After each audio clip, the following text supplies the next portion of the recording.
addicted to success.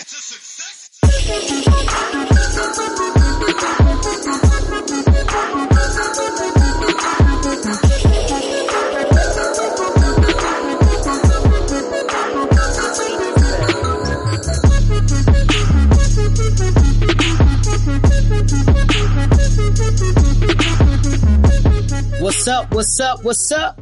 Welcome to your favorite podcast, The Ain't Shit Show, the home of booze, views, and unpopular opinions. I want to thank y'all for joining us for episode 148. 148. Ain't it great? My name is Fresh, and I'm one half of the pod guys. And with me, I have the best man in all of podcast land. My right-hand man, Mr. B. Hola. Fuck is up. Hope happy Wednesday. Hope you're all right. Wednesday, in hump podcast day. Land. Wine down Wednesday. Wine down Wednesday. I miss going to get wine on Wednesdays. I don't really do that anymore.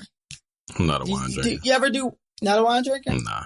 I'm not a huge wine drinker, but I will drink wine. Like, I drink wine. I know the wines that I like, but I couldn't, like, seriously educate you on wine. Yeah, like, I don't know enough like that.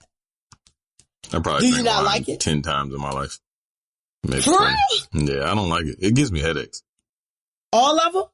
All the ones that I've It's like tried. unlimited wines. Like, okay. Yeah, I'm cool. You drink champagne, though? Nah, hate champagne. Hate champagne. Mm-hmm. Yeah, no, I'm a liquor and beer drinker. That's my range of alcohol. I'm surprised you can drink beer but not champagne, but I guess it's purely a taste thing. Some people don't like carbonated shit. Nah, like, that shit's disgusting. Period. I know like, I people don't like like the bubbles and shit in there. Shit's nasty. I love champagne. I love fucking champagne. Champagne is the sneak up on you. Champagne just gets you from 0 to 60 and you don't know exactly how you got there. All you know, you were having a good time celebrating. Yeah. I guess. guess. Now it's the 99s and the 2000s and you run into the floor. Yeah, I can't do nothing with it. Your wife don't drink champagne? Your wife don't drink wine? She don't or champagne? Oh, at all? Sparingly. Wow. How does that work? Cause I can't date anybody who doesn't drink. Yeah, you can. No, I can't. Cause that's one of the things that I do. So if I want to sit and have a drink with my partner. You from drinking. Yeah, but you don't really, drinking by yourself is not a fun pastime for me. Like, I'm not trying to go to the bar and you just sitting there like. Oh, I don't care. So as long as I'm drinking, I'm having a good time. If that's not your advice, I ain't finna force it on you. You know what I mean? So no, I'm not saying force it on nobody for sure. I was just talking about dating preferences and like mate preferences. I had a homeboy who was getting married to a girl that we definitely thought he shouldn't have got married to, and they actually ended up calling it off. Thank God. They were not good for each other at all. But she didn't drink, but she always liked to follow him around when we like went to the bar and shit. And she just sitting there looking stupid. You know, like drinking is not fun if you're not drinking, right? Like, so you just think everybody around you like looking stupid. Yeah. And acting dumb. You know what I'm saying? Whereas the individuals who are drinking is having a great time. So she just used to be there. We used to be like, why do you even bring her? Like, what is she here for besides monitoring if she ain't gonna drink shit? Yeah. But I think it's, I don't know too many, I honestly don't know a lot of couples who like one drinks and like don't drink in a way where they, you know, one person like drinks. I think you drink on a fairly regular basis, even if it's a beer, right? Yeah, for sure. Yeah. So listen, shout out to the people with no vices. She don't drink, she don't smoke, she don't nut. Just don't drink. Oh, okay. Yeah, no, she definitely has vices. I mean, she smoke weed and shit. You know what I mean? But, okay. Drink. I mean, she drank a lot. Like, plus addiction runs in her family, so she don't be with that shit. Gotcha. And then, but she'll drink. You know, like we on vacation or something, but she don't like hangovers. She have her and shit margarita like or something. All that shit like that. Or she'll have a drink maybe if I go out. You know, if I ask her like, get a drink. But she definitely not finna go to the liquor store. Definitely, like we got a couple bottles of wine that she get, you know, in case somebody come over or some shit. But nah, she ain't finna drink. But like eating sweets and shit, oh yeah, nah. She'll fuck the cakes up. That's her. That's her shit. You know what I mean? So, her vice. What are your list of vices? What are your list of things where you just like? I mean, smoke weed, I drink, food. I mean, I guess it's not really a vice, but I enjoy food. I'm not a glutton, but I just enjoy eating and shit. Like I eat a lot whenever I do eat. Shoes for sure. Definitely shoes. Shoes and clothes, no doubt about that. Music. Like I can't live without music. I can't live without like podcasts at this point now. But I don't know if that's a vice. I guess it's a vice. What else? Shoes, clothes. You definitely like YouTube. I mean, I guess. I mean, it's just my phone. So I don't know. You send me a lot of YouTube, so I always be assuming you watching a lot of YouTube shit. Yeah, I mean, I guess it's no different than watching TV in my opinion, especially when your phone's in your hand all the time. But well, yeah, I mean, I guess that's it that I can think of off the top. I mean, I like sex. Sex is pretty good. Pretty sex is pretty good. Sex is pretty up there.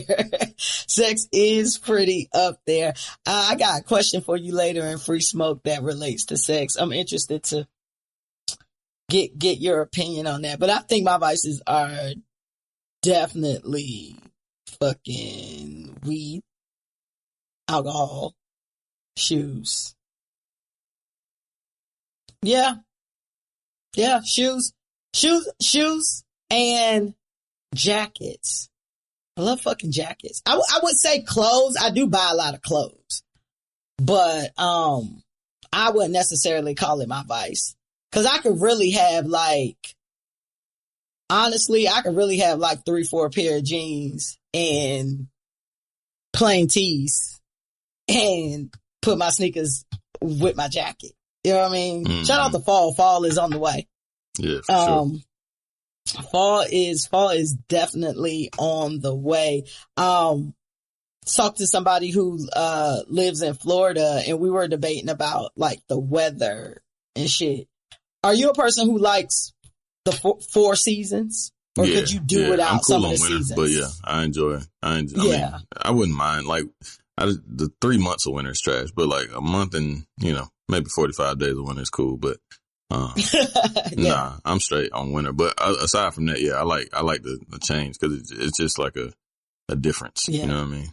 So I like the difference because you appreciate more. It hit 80 degrees the other day and that shit was beautiful. You know what I mean? Because it was so hot for such a long time. And then the humidity's going away. It still be hot. It still be fucking 95 degrees outside, but it's not nearly as humid as it normally is. So it's much more bearable. I appreciate that in September. It don't really get cold till the end of October for real. Yeah, that is true. Cause I'm trying to go on another trip and I was just I think it'll still be warm in October. October is kind of really the wind down. I love, I was talking to a friend who was just nah, I just want to wear shorts year round. And I was just I need some seasons. You know what I'm saying? I need some seasons. I want to, for no other reason, I want to dress different. If no other reason, I got other shit that I want to wear, but give me a nice low 70s. Yeah. And I'm good. I feel 70s is a sweet spot where you can really wear any outfit you want almost. Yeah, for sure. In the low 70s, you know what I'm saying? You can hit it with the shorts if you still in that vibe. You can put on a layer, you know what I'm saying? I really like the seasons. And I think you brought up a good point about just breaking shit up. You know what I'm saying? Monotony. Yeah, embrace the monotony of it all. What I don't like and what I haven't gotten used to still is the time going back and it fucking being dark at fucking 5 o'clock or 4:30. Yeah, that shit is stupid as fuck. I hate that shit. And now that we in year 2 of the pandemic, it's kind of fuck. I'm telling you, I hit a wall last year. I got super depressed around Christmas, New Year's and shit. I was fucked up. But I'm about to be vaxxed. Not that that is obviously ridding you of anything, but it just gives you a little bit more saving grace. I get my other shot tomorrow. My wife's actually going through it at this very moment because she is fucked up, but hopefully she'll. Damn, she got she got her shot today. Yesterday.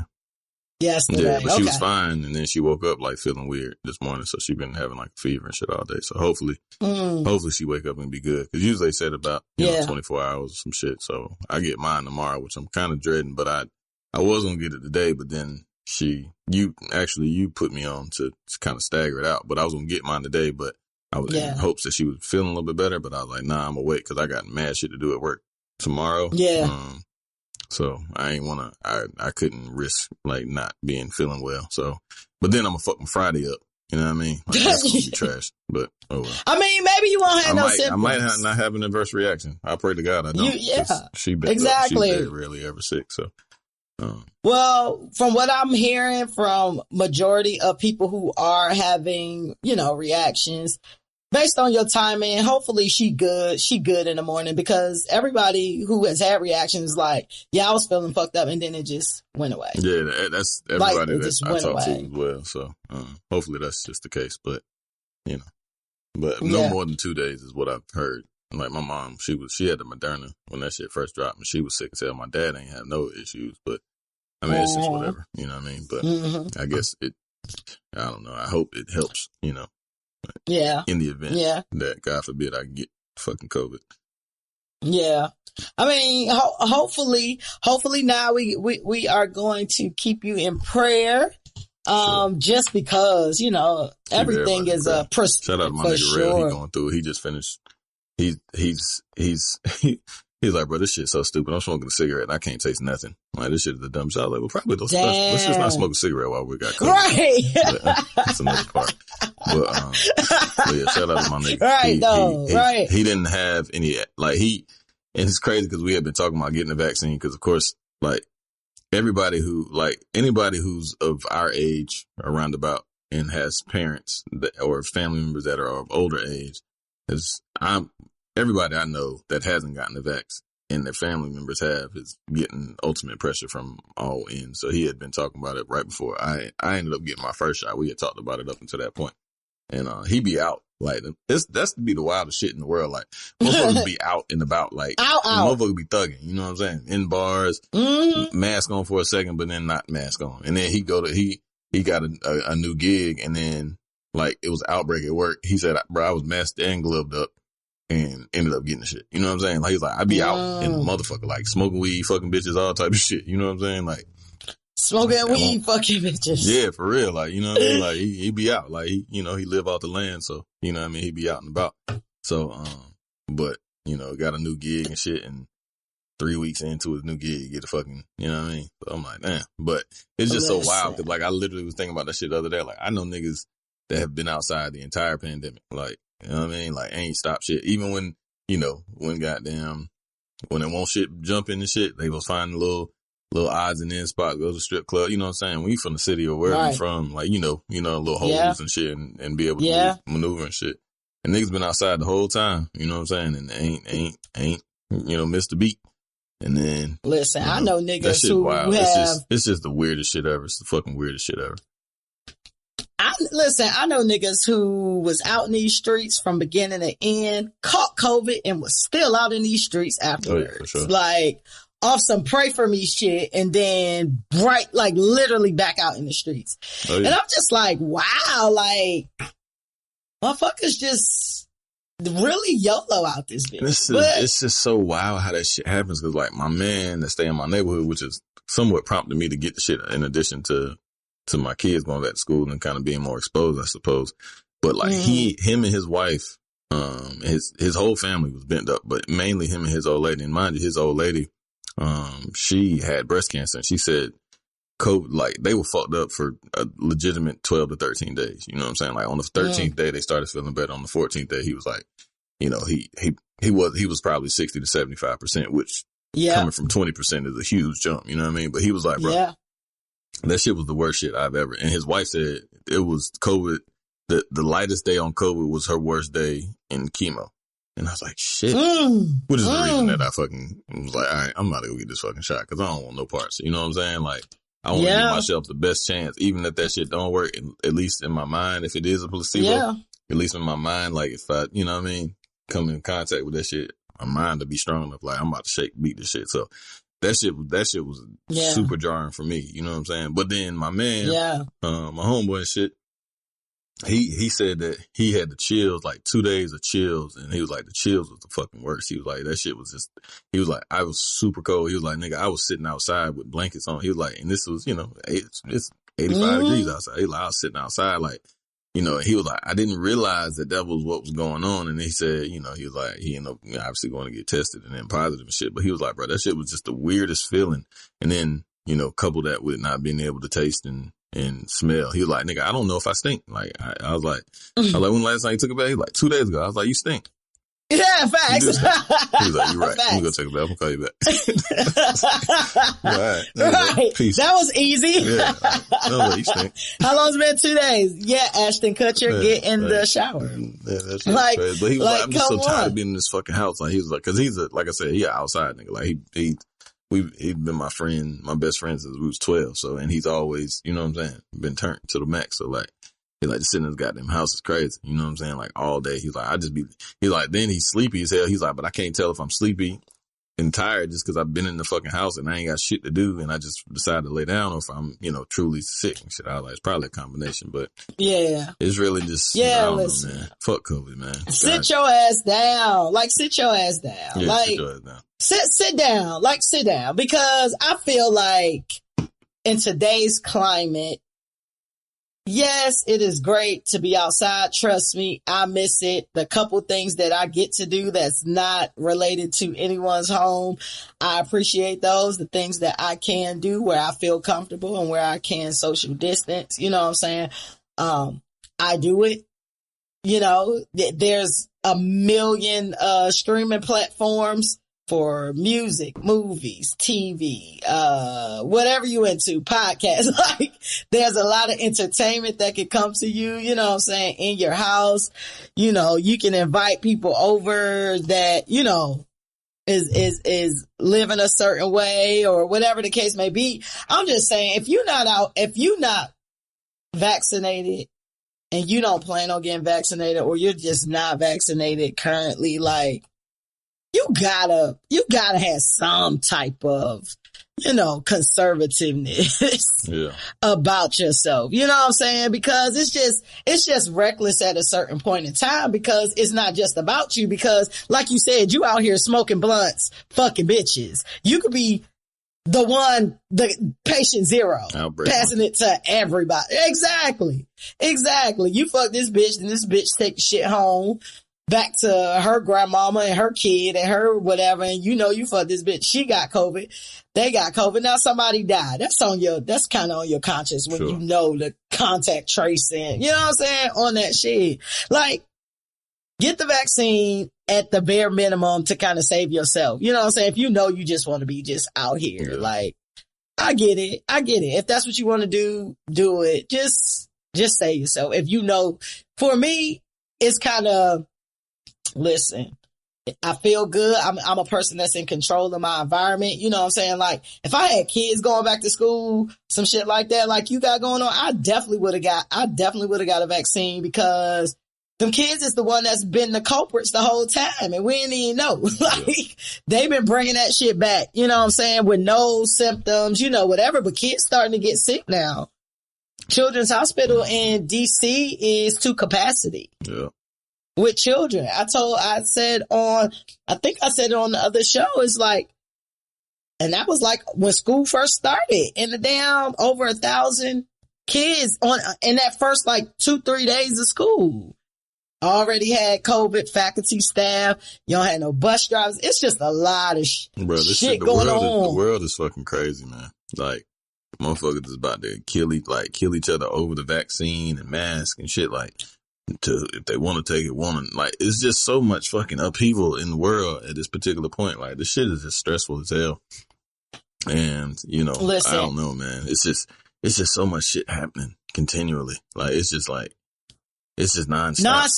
Yeah, that shit is like a fucking treadmill on 9. Nonstop. Hold on. I want to say something real quick that was related. I took a picture of it with my phone. Oh, all right. So I took a picture of it with my phone. It was a presentation I was in. Well, I was in a team meeting, but this was kind of like the icebreaker. Here's the slide, right? It said, what year is this? Race riots occur in the summer where vicious, hold on, let me turn it this way. Race riots occur in the summer where vicious attacks occur in the country, overall resulting in hundreds of deaths and destructions of countless homes and businesses. Went on for weeks. The United States goes out of a much needed peace treaty. 3, a fraudulent large event took place in the U.S. 4, specific races were blamed for events that happened this year. 5, natural disasters in certain areas occurred and killed people and leveled cities. 6, police departments were on strike. 7, an inevitable disease continues sweeping through the world, taking lives of millions. What year is this? Sound like today. Hey, I was in that joint 2020. Yeah, I was like 2020. And this was 1919. Yes. When Spanish flu came out. So all of this shit was going on. And it sounds exactly like today, but add the internet and instant information. And it's just information overload. But I really feel like the major thing that I've learned in the past probably 2-3 years versus my whole life is that people don't read, and people will take whatever information given to them by whomever they like. Yeah. Like all they gotta do is like you, and that's it. That's a fact. That's all they gotta do is like you, and whatever you say is law. Like people don't do their own research. It's just amazing to me in the world. But that's kind of been the way though. If you think about it, like that's kind of been how this shit is. Like, you know what I mean? Like it's just more. I guess it's just more information and you're just able to see it more. But like religion, like fucking, you know, just everything in the world, like, you know, racism, like everything is just like controlled. You know what I'm saying? Like, and if you're able to indoctrinate people with like beliefs and themes that, you know, they can, if it's an inch of anything that they can hold on to and relate to, then they running with it. And people are sheep. You know what I mean? It's just super easy. People are sheep. Yeah. People are definitely sheep. And I think the part that's so baffling to me in this age versus prior in history, you can literally get your own information. Facts. You can literally go to, but see, that's also more respected sources. If you like, I was looking at, it's funny you say that because I was looking at this video. I think Lil Duval posted it and shit. And it was like, it was this dude, a white dude. He was like, this shit is so fucked up. He was like, we are living in the information age and it's so fucked up. He was like, look at this. He was like, I can Google to say, will coffee cause blindness? And it says, coffee will cause blindness. He says, will coffee, and then I think like on the opposite, he was like, can coffee help with eyesight? He Googled, can coffee help with eyesight? And the shit comes up like, that gives you all these different facts. So it's like, you just said it's a myriad of fucking information. It's like a fucking buffet and you don't know what the fuck. It's like literally 2 pieces of the same chicken and you don't know which one to pick. You see what I'm saying? Like shit's fucked up. And then I feel like that's when you go a little bit deeper. Yeah. How many deaths how many cases of blindness has occurred from coffee? You know what I'm saying? And see what source that comes from. See, here's the thing about that information that you just talked about. People feel like, you know how the newspaper and other printed items were like these respected things. If it was in black and white, it was true, right? Like people just believe shit because they didn't have as many sources as they have today. People like my mother. Shout out to my mom. My mom has been sick. Y'all say prayers for my mom. But my mom believes anything she sees on Facebook. Like it comes up in an article, it comes up in a pop-up ad. Like I feel like it could be about me. And she'll be like, for real? Like for real? Fucking Sean got the fucking 3 heads and robbed the jewelry store. Like, did you know that happened? And then she'll cite the source like, it was on Facebook. And be like, I mean, like, super serious about it. Mm-hmm. Yeah, like it be super serious. People just believe anything that is in black and white on any source, anywhere. It could be YouTube. It could be somebody just wrote it and took a picture of it and put it on their Instagram. Like, right. People believe like so many things without doing their own research. I am a person, as far as the vaccine is concerned, you know how I feel about that. I've talked about that several times. I feel like people need to do what works best for them. But you have somebody like Nicki Minaj who posted something about the vaccine, and she wasn't getting the vaccine to go to the Met Gala, and somebody, after another thread, she said that her cousin or whatever, somebody her cousin knew got impotent, something wrong with his testicles, blah, blah, blah, right? That's Nicki Minaj. Today, all of the news is about Nicki Minaj and what Nicki Minaj said about the vaccine. And there are literally niggas, I'm going to say the black niggas this time, who is literally outside of the CDC protesting against Dr. Fauci because Nicki Minaj said she wasn't getting the vaccine. Therefore, the vaccine is a hoax and is a lie. And why did y'all? This what y'all doing with y'all time, man? And then I seen some shit. Motherfucker was like, Summer Walker retweeted like, she right. Niggas was like, hey, look, if Summer Walker's behind it, go the other way. Go the other way. Summer Walker does not even take a shower. That motherfucker said, go the other way. If she's supporting, that should be all the proof you need that it is not. Summer Walker thought that you could feed newborn babies off of just pureed food. like Summer Walker was giving her child like honey and all types of shit that doctors say, hey, yeah, you shouldn't give a fucking 3-week-old honey. Like, you know what I mean? Like different shit. Like, all I'm saying, man, is trust your, like, look at your sources, man. Like, look at your sources.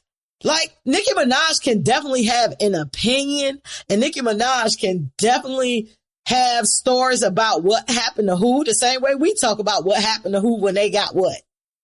It could be true. It may be false.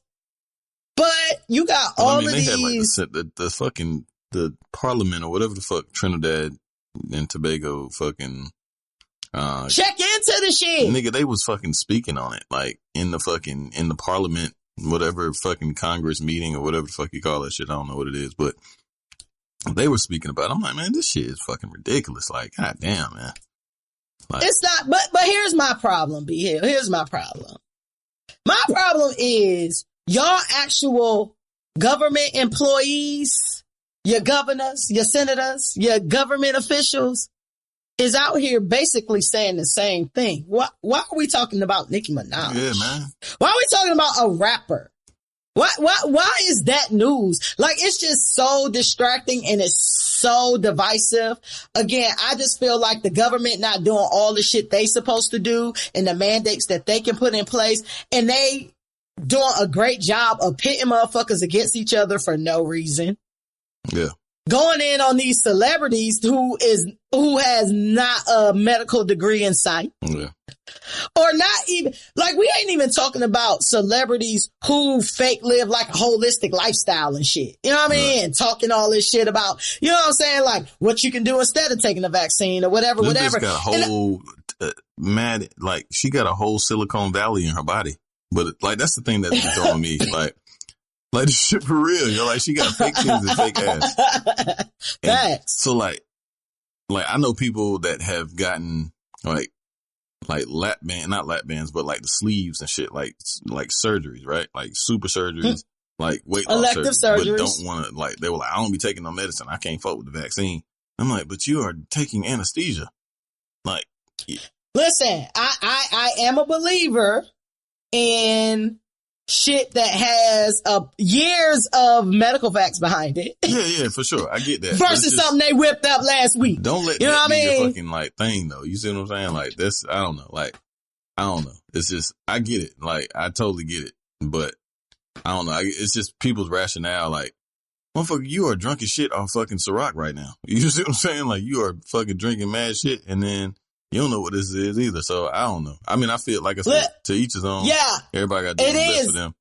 But it's just it is to each his own. I think that it's totally fine that Nikki does not want to get a vaccine for whatever reason she has. Even if it's just, I don't want to get the shit. Yeah. And that's totally fine. That's totally fine. I'm not super passionate on either side. All I can do is say for me is still currently it is not for me. It is also not for Nicki Minaj, and it's also not for a lot of other people, which is their personal choices. I guess for me, go ahead.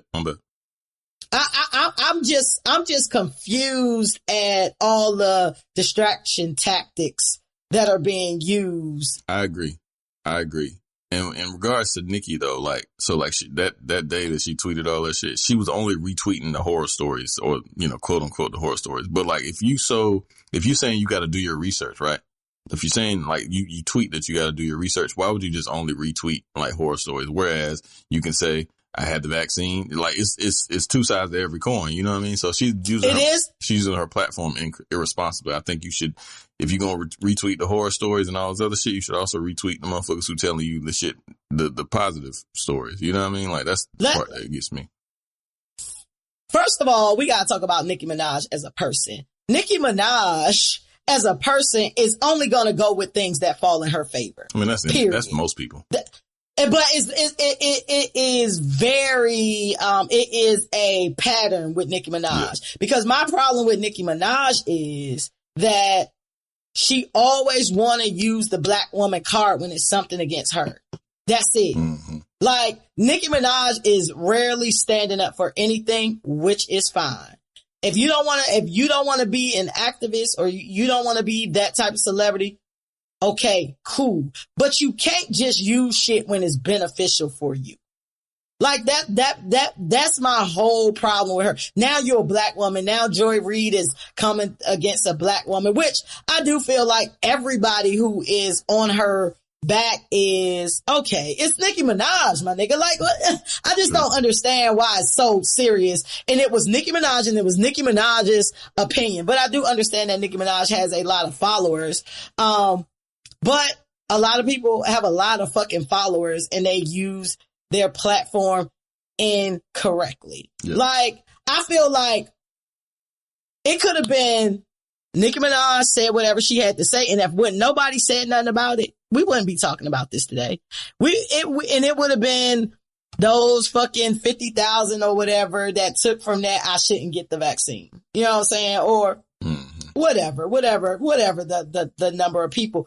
But y'all drawing so much attention to this makes the Barbs feel like they gotta galvanize and defend that shit. And not only do the Barbs gotta galvanize, now everybody feeling like they gotta pick a side, because for whatever reason, people feel like they gotta pick a side. When you don't have to pick nobody's side. That's not you.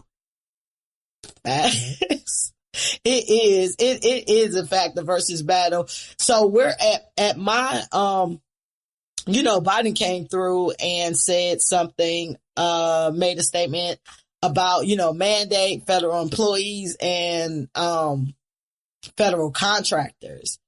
So a lot of companies are like up in arms right now because they do business with the government and they trying to figure out how deep federal contractor goes. Where their people are going to have to get a vaccine. And I had a meeting earlier today with HR and they are seriously like in a panic, right? And they're just like, if we force people to get the vaccine, we feel like we're going to have a mass exodus. And I was just like, people really got jobs like that. You know what I'm saying? Where it's going to be like, you could just leave today because of the vaccine. And majority of my company are blue collar workers. they work in plants and factories and shit like that. You know what I'm saying? And a lot of these factories and shit like that are in small fucking towns. So I was just like, really? Like, you think people, and they gave me some like facts and stats and shit about our company in particular. And they said that, so in May, they called it the, Great Resignation. Over 4 million people, quit their jobs in America in May. Resigned, gave their resignation, the Great Resignation. And, so I wanted to know more stats on that shit. Like, did they quit their job and go on unemployment? Did they quit their job, start their own business? Did they quit their job and go to another business? You know what I'm saying? Go to another company. Like, what does that look like? But she definitely said that they've had a lot of high turnover. So like these companies trying to figure out what to do, because at the end of the day, they trying to make money. And one, they want you healthy, but they don't want you to leave either. You know what I'm saying? So I guess it ain't as easy. Craziest times ever, bro. Listen, at the end of the day, you know what prevails? The dollar sign. It's the bottom line. The dollar sign. The bottom line. I need y'all to get healthy so y'all can make money. I need y'all to get this vaccine so y'all can make money for the country, for these businesses, for pieces of paper. You know what I'm saying? Like, it's disgusting, man. The lack of like human life. It's sad, man. It's just a sad state of affairs that we are living in with this. They're saying that, October, Delta is supposed to peak and then cases are supposed to go down. How? Like, what? How does, man? I don't know the algorithm. I don't know.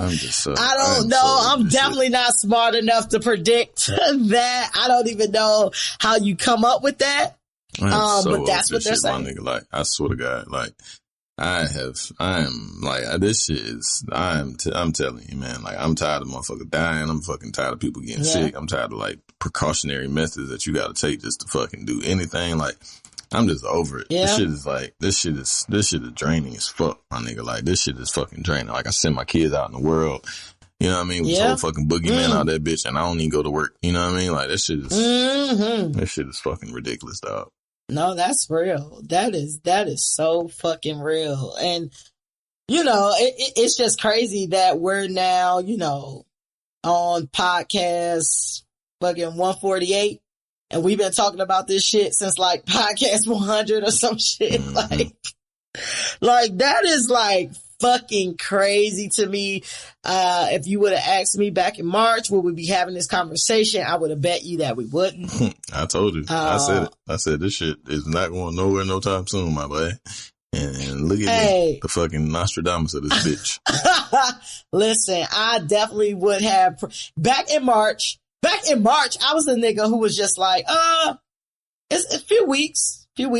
We'll have it together. I wasn't even tripping. That's when everybody was having a good time in quarantine. Like, shit, I get to chill at the crib. I ain't gotta go to work. We drinking every day. We on this bitch. Like, all right. Then shit got real. And niggas was like, oh, all right. So then I was like, all I know is this shit better be gone by my birthday. Oh, yeah. Birthday came around. And Memorial weekend came around, birthday came around, we still up in this bitch. I'm like, all right, fuck it. I'm just about to get my 2021 on. Like, we gonna be here through the end of the year, 2021. You could take all my money. I never would have thought up until, I think it was probably about this time last year where I realized this was going to be a whole nother year or a very exhaustive process that I knew it wasn't going to be like, oh, top of 2021, we out of this, or, you know, whatever the case may be. So I wouldn't have predicted it like at all. But now I know the gross incompetence of the people we pay our taxes to. It's a damn shame. You know what I'm saying? And the people that pay the taxes, it's a lot of, government is certainly involved, but it's a lot of you niggas out here and people, you know what I mean, that just refuse to, you know, comply. It is. You know what I mean? It At is. This point, like, but that's why the government here. The government is here for what people can't do for themselves. True. So when people can't fucking control themselves, you need to put in some measures to control, because you put in control measures when you feel like it for the situations that you feel like. You know what I'm saying? Like, you can put in some control measures that you want to, but what are we worried about? We worried about abortions in 2021. Right. Like, that's what we worried about. That's what y'all focused on in 2021, women getting abortions. Yep. What the fuck? Why is that an issue? So y'all so pressed for people to bring children into the world that y'all don't want to take care of once they get here. Y'all don't even want to give them decent health care or protect them from a fucking pandemic. Yeah. But y'all want women to have babies. Y'all want women to, Texas wants women to have babies, and you get six weeks. People are saying, oh, if a woman don't want to have a baby, then her body will take care of it. Or if a woman was raped by somebody and she don't want to have a baby, her body is taking care. We're talking about the same fucking usual suspect, white men. Mm-hmm. White men. That's it. White men. This is what y'all worried about. Y'all worried about transgenders going into bathrooms. Y'all worried about fucking, you know what I'm saying? Meanwhile, y'all getting laws passed where you can just carry a weapon on the low. It's just a whole bunch of distraction techniques going on to keep you distracted from the real shit that's going on. And just when you think we're getting to a time where all of these archaic old white men are dying out, they just multiplying.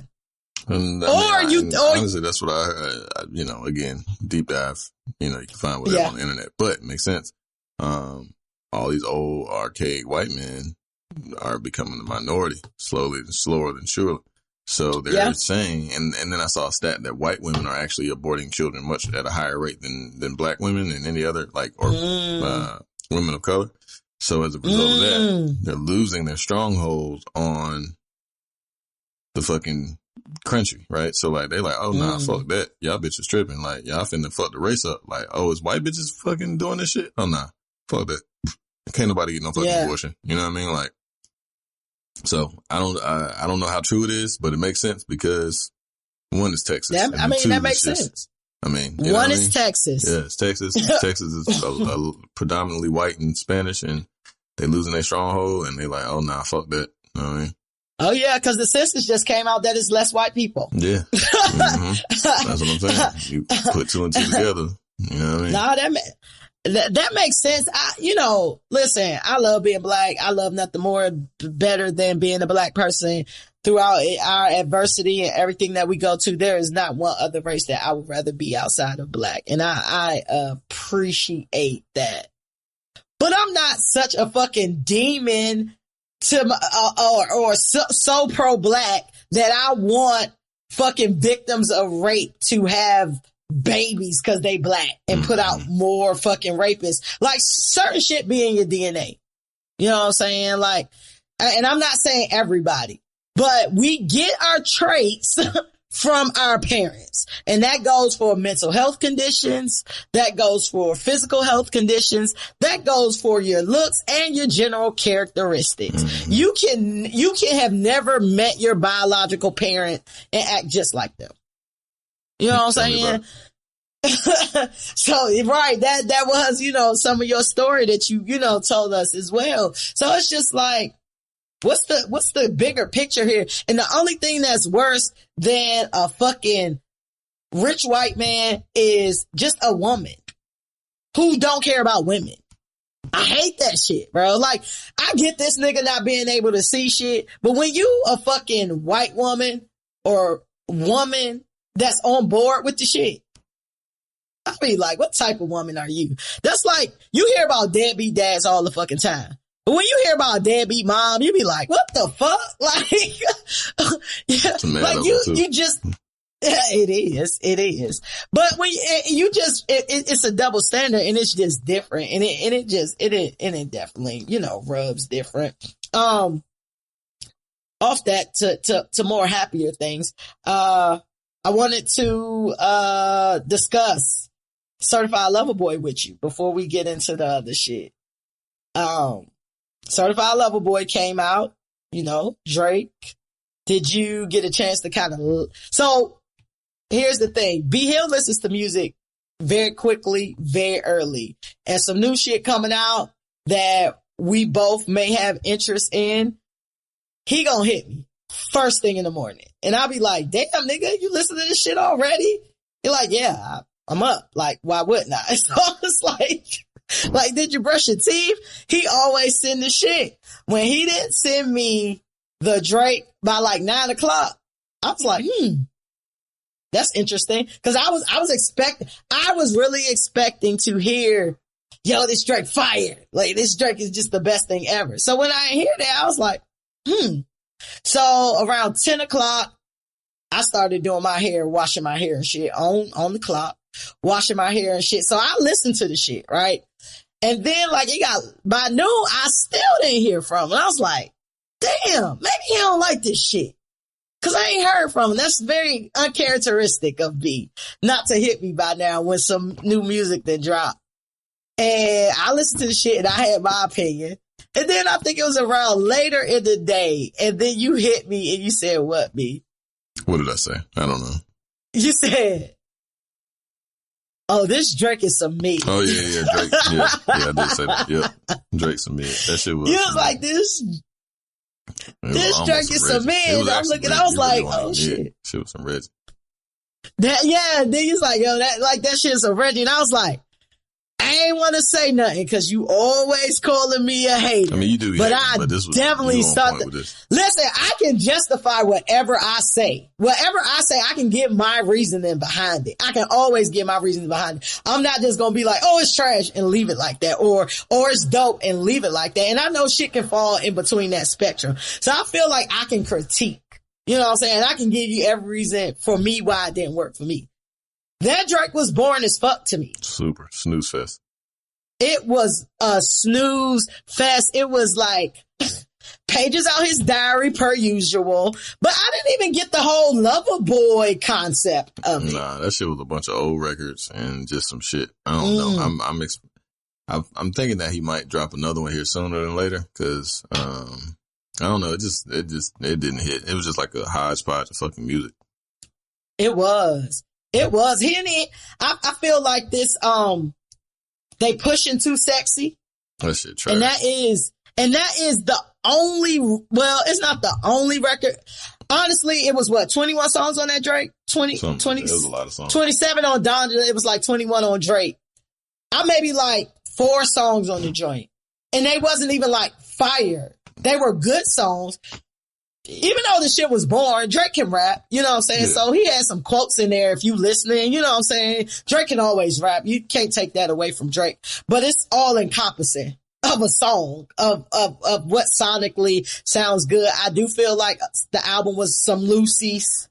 I feel like Too Sexy was probably left off of What a Time to Be Alive. Or, you know what I'm saying, with him and Future or some shit like that. It was not it. And I knew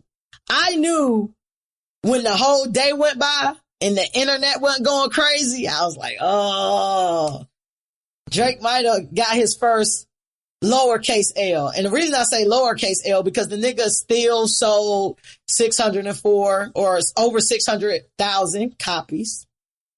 Donda only sold 100 and some change, like 130 or something like that. Top 10 spots on the Billboard. That nigga's amazing. Like Drake is fucking amazing. Like he's fucking amazing. That nigga has the top 10 spots on the fucking Billboard. All one through 10 is his songs. Listen, you got 21 songs. Everybody gonna listen to the shit at least once. At least once. That's easy. That's easy math right there. And that don't even mean the song's dope. So we'll see next week if he still had them 10 spots. Shit, it's still a feat though, regardless. Like, in my opinion, like, he still got fact, as far as, listen, as far as numbers, as far as sales, ain't too many people about to beat Drake on his worst day. But like, just the artistic and integrity, people who liking this album is, again, they just love Drake. Like, it's just Drake hive, and Drake cannot, you know what I'm saying? Drake can't do no wrong. But I honestly, even like the biggest Drake fans, I'm a Drake fan as well, but the people who like all of Drake even was just like, Yeah, that shit is whack. They didn't give me nothing. When I didn't see no TikToks, when I didn't see Instagram models getting dressed to other Drake songs besides Too Sexy, I was like, damn, Drake. But I feel like I just want some growth from Drake. I think he need to experiment a little bit more with like his producers and shit like that. Yeah, 40 cool. We done did 40 for 12 years. Him and Drake, like Styles P said, them niggas need to fight or just end the shit, because that shit is gay. Not gay in the literal sense, but you know, it's just soft as fucking, like, y'all niggas is arguing. Like, y'all need to make music together. Who, Kanye and Drake? Yeah, they need to make music together. Oh, okay. Like, they just need to put they fucking differences to the side.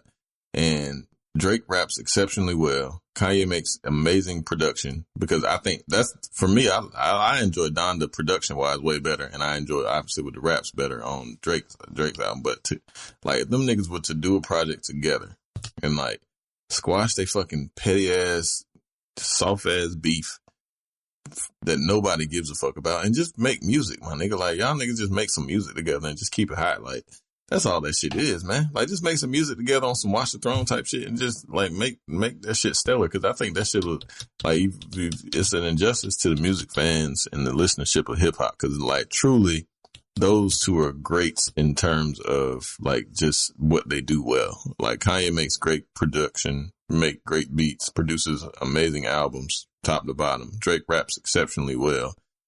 Y'all bring that shit together and shut the fuck up.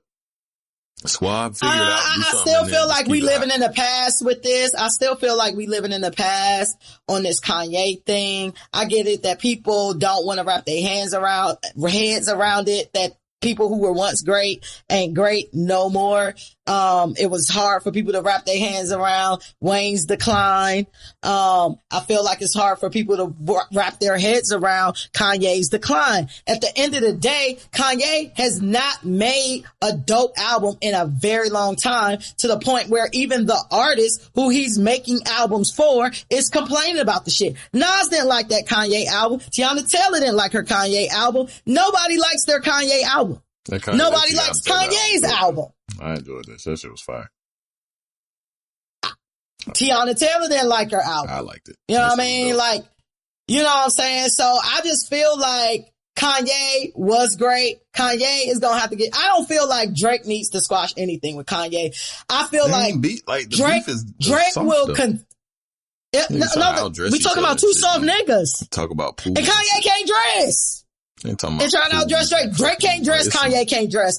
That shit is whack. These two niggas windmilling at each other. They just tossing their hands. Can't neither one of them fight. Can't neither one of them dress. Y'all just two rich niggas that want to fight each other because Kanye doesn't like anybody who's at the top. And Drake has clearly surpassed, I don't want to say surpassed based on popularity or money or anything like that, but he's definitely up there. He's one of the top artists in the fucking world. He's one of the greatest of all time. I feel like people can make a case for that. I definitely feel like people can make a case for that. That motherfucker been on top for like 11 years straight. Like, they show his sales. Like, 100%. That motherfucker, like, the So Far Gone was his worst sales. Like, and that shit just went up from, like, his first week numbers, like, that shit went, he sold like 100 off that shit, and then that shit was like 500, 700, 800, 5, 6, 700. Like, that nigga is just, that motherfucker's a beast, dog. That motherfucker's a beast. Drake is definitely Drake. Kanye doesn't like that. I feel like if we talking about just overall niggas who still making music, still making money, and still doing other businesses that makes them like this icon. When we talking about rappers, we talking about Drake. We talking about Jay-Z.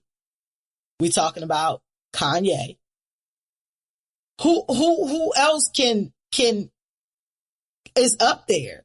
Who else is up there besides them three when we talking about male rappers? Cole, Kendrick. Nas. No. Yeah. I don't feel like they're overall superstars. Nas don't have the numbers. Nas is a great businessman. I'm not taking nothing away from Nas, but I'm talking about this pedestal right here. We're talking about overall businessman, still making music, Cole. And it's got a following out here like Cole, that. Kendrick, Tyler the Creator.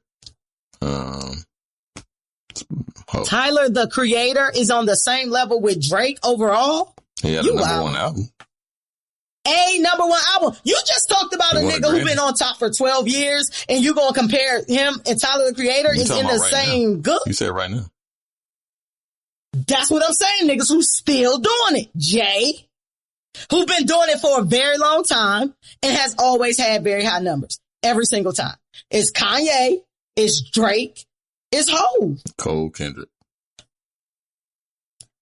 Kendrick is not a brand like that. Cole is not a brand like that. These niggas be going platinum. Cole is what do you mean? Like Cole be selling, like this nigga be going platinum, multi-platinum on his own without no features. Listen, this is what you're not listening to with me. I'm talking about more than just album sales. I'm talking about overall impacts to the culture. Got a whole bunch of fucking money. Everybody don't know who Kendrick Lamar is. Everybody knows who fucking Drake is.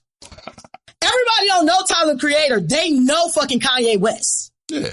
I mean, yeah. Come on, keep it a band. This not the same. They in the room, they're great people. Don't take that away. But we can't say Tyler the Creator and fucking Kanye West is in the same room together at the same dinner J. together. Cole and Kendrick Lamar. That's a fact. Yes. No. I don't think so. I don't think so. I don't think so. Niggas sell millions and millions of albums and records at this point in life. Absolutely. But I'm talking about more than just record sales. I'm talking about overall icon status. They're icons. Okay, they're your icon. I get it. Icons, these people are in the same. Kendrick Lamar is not. Kendrick Lamar is not walking into any room and motherfuckers know who Kendrick Lamar is. J. Cole is not walking into any room and niggas know who J. Cole is. No. Drake walk into any room in any country, they know who the fuck Drake is. Maybe. They know who the fuck Kanye is. They talking about Kanye news in Korea. They ain't talking about J. Cole news in Korea. They ain't talking about the Tyler the Creator news in Korea. Weird though. Like them niggas be doing mad weird shit. Nigga, whatever the reason is, all I'm saying is, as a global overall brand status icon, I don't feel like it's a lot of rappers or niggas in hip hop that can go anywhere, that have recognition anywhere without them introducing themselves. And I feel like that is far and few in between. Nigga, I know motherfuckers our age who don't know who Tyler the Creator is, my nigga. They don't know who fucking Tyler the Creator is. You know what I'm saying? Like, I get it. You hopped on the Tyler. You've been on Tyler. You know what I mean? The past, you know what I'm saying, couple months. I get it. That's your guy. But we're not just going to throw people in places, bro. Like, come on. We're not just going to throw people in places because we like them. We're not going to go out here and protest because Tyler Creator said something about the vaccine. Like it ain't. I don't think it's that. I don't think they need to squash it. I think Kanye is going to do away with himself. Kanye is going to have to get it together. I really wanted Kanye and Drake to come out on the same day off some Kanye and 50 shit when Kanye shut down 50. Right. And I knew Drake was going to shut down Kanye. And the cycle just continues. But I do want to say, even though I was not a fan, honestly, I told you I only listened to about 10 songs on Donda, and let that go. I listened to all the Drake. I actually listened to the couple songs that I like over from Drake, more than once and was really trying to sell it. They was cool. I like the song with him and Ross. I like the song with 21. That was a good song. I like that. But not many. I did like Dirk shouting out his girlfriend Company on the album. He said he's so trash. Wait, I thought you said you liked Dirk. I said that. Oh, no, you said you like G Herbo. Yeah, I like G Herbo. Yeah, you did say you like G Herbo. You like G Herbo. And I kind of put them in the same bucket. They're not really big for me, but I just like that he took that opportunity and was like, oh, Drake should get a lot of streams. Buy my girl cosmetic. Ain't nothing like getting another person rich. I feel like when you can change somebody's life, get them rich, I just feel like that's dope. But while we talking about music that actually don't suck, I fucking love Chloe Bailey from Chloe and Halle. That fucking Lord Have Mercy is my shit. You heard that shit? Yeah, I'm cool. That shit go off. Yeah, she don't be saying that. That shit go the fuck off. She ain't saying no words. What you mean? What you mean she ain't saying no words? What you want her to say? She talking about her booty so big. Lord have mercy. What you want her to say? Some prophetic shit? Yeah. Yeah, I'm cool. I didn't really enjoy it. It wasn't from that.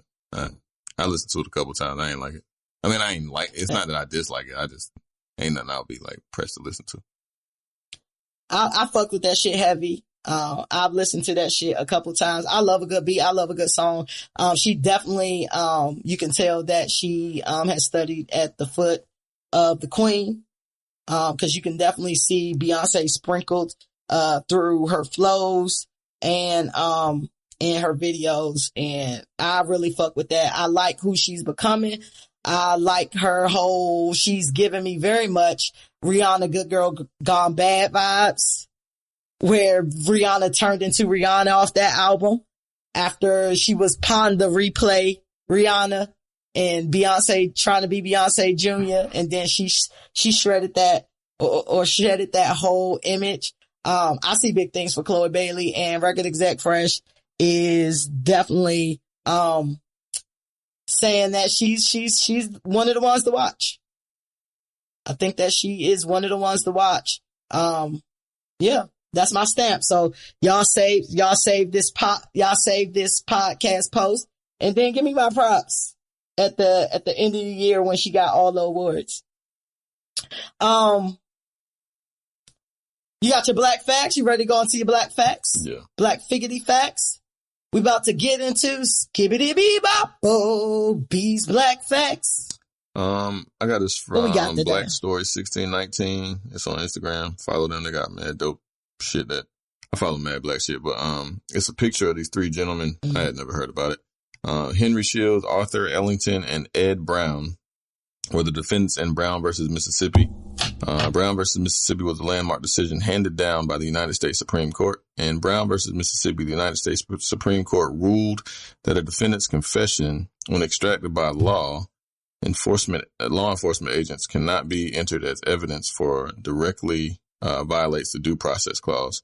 Raymond Stewart on March 30th, 1934 was murdered. Arthur Ellington, Henry Shields, and Ed Brown, three black tenant farmers, were arrested for the murder of Stewart. During the trial, the prosecution's primary evidence was the defendant's confession in the local Mississippi law enforcement agency. During the trial, however, witnesses admitted that the defendants confessed only after being subjected to savage beatings and whippings by the officers. Although torture was used by the officers to extract confessions from the defending parties, the confessions were never admitted into evidence. The confessions were used in the subsequent one-day trial, which is crazy. Through the confessions, the defendants were ultimately convicted by the jury and sentenced to death. The convictions were later affirmed by the Mississippi Supreme Court.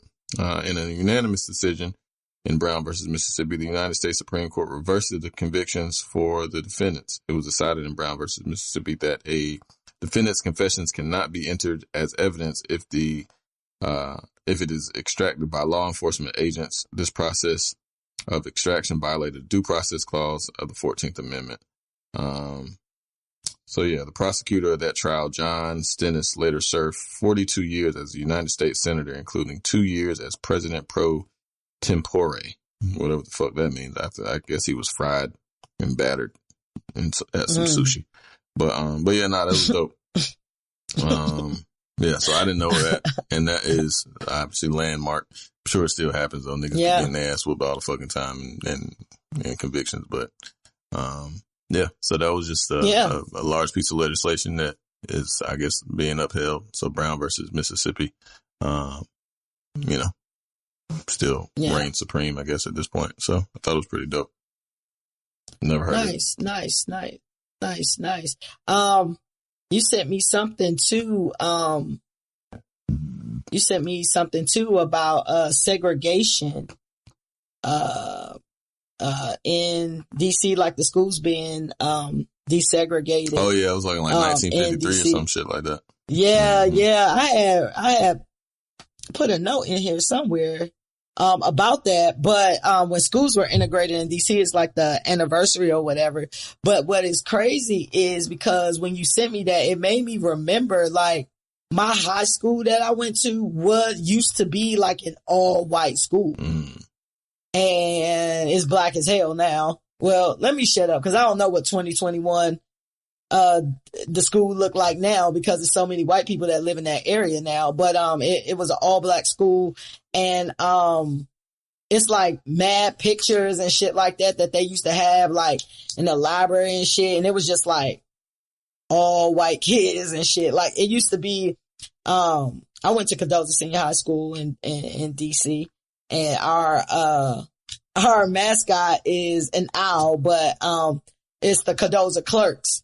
So my school used to be a school for like white kids that wanted to get into like administrative type jobs, like clerk, like jobs and shit like that. So it was just like, wow, like, and it's not a white person to be found like in the school when I went there. Like my school was black and like probably 70% black and then Hispanic. And that's it. And we did not have any white children. But my school, if y'all have ever been to the U Street, Cadoza area that they're trying to call Columbia Heights now, rebrand it and bring Columbia Heights all the way down to U Street. It's a school that sits up on this big hill.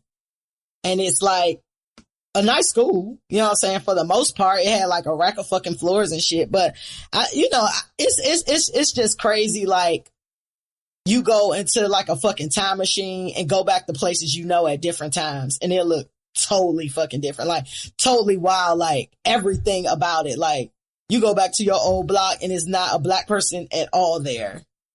It's just all white. Like that shit is crazy. But I saw this going back to COVID real quick. I saw this video of some parents. Get me right. I think it was Texas. May not have been Texas. I might be putting this on Texas, but it was some parents. It was a whole bunch of kids. It was a cop outside, and the cop was basically telling them like, yeah, you're supposed to have a mask on, but I am not enforcing anything. How you can say that and be a cop is real wild, but whatever.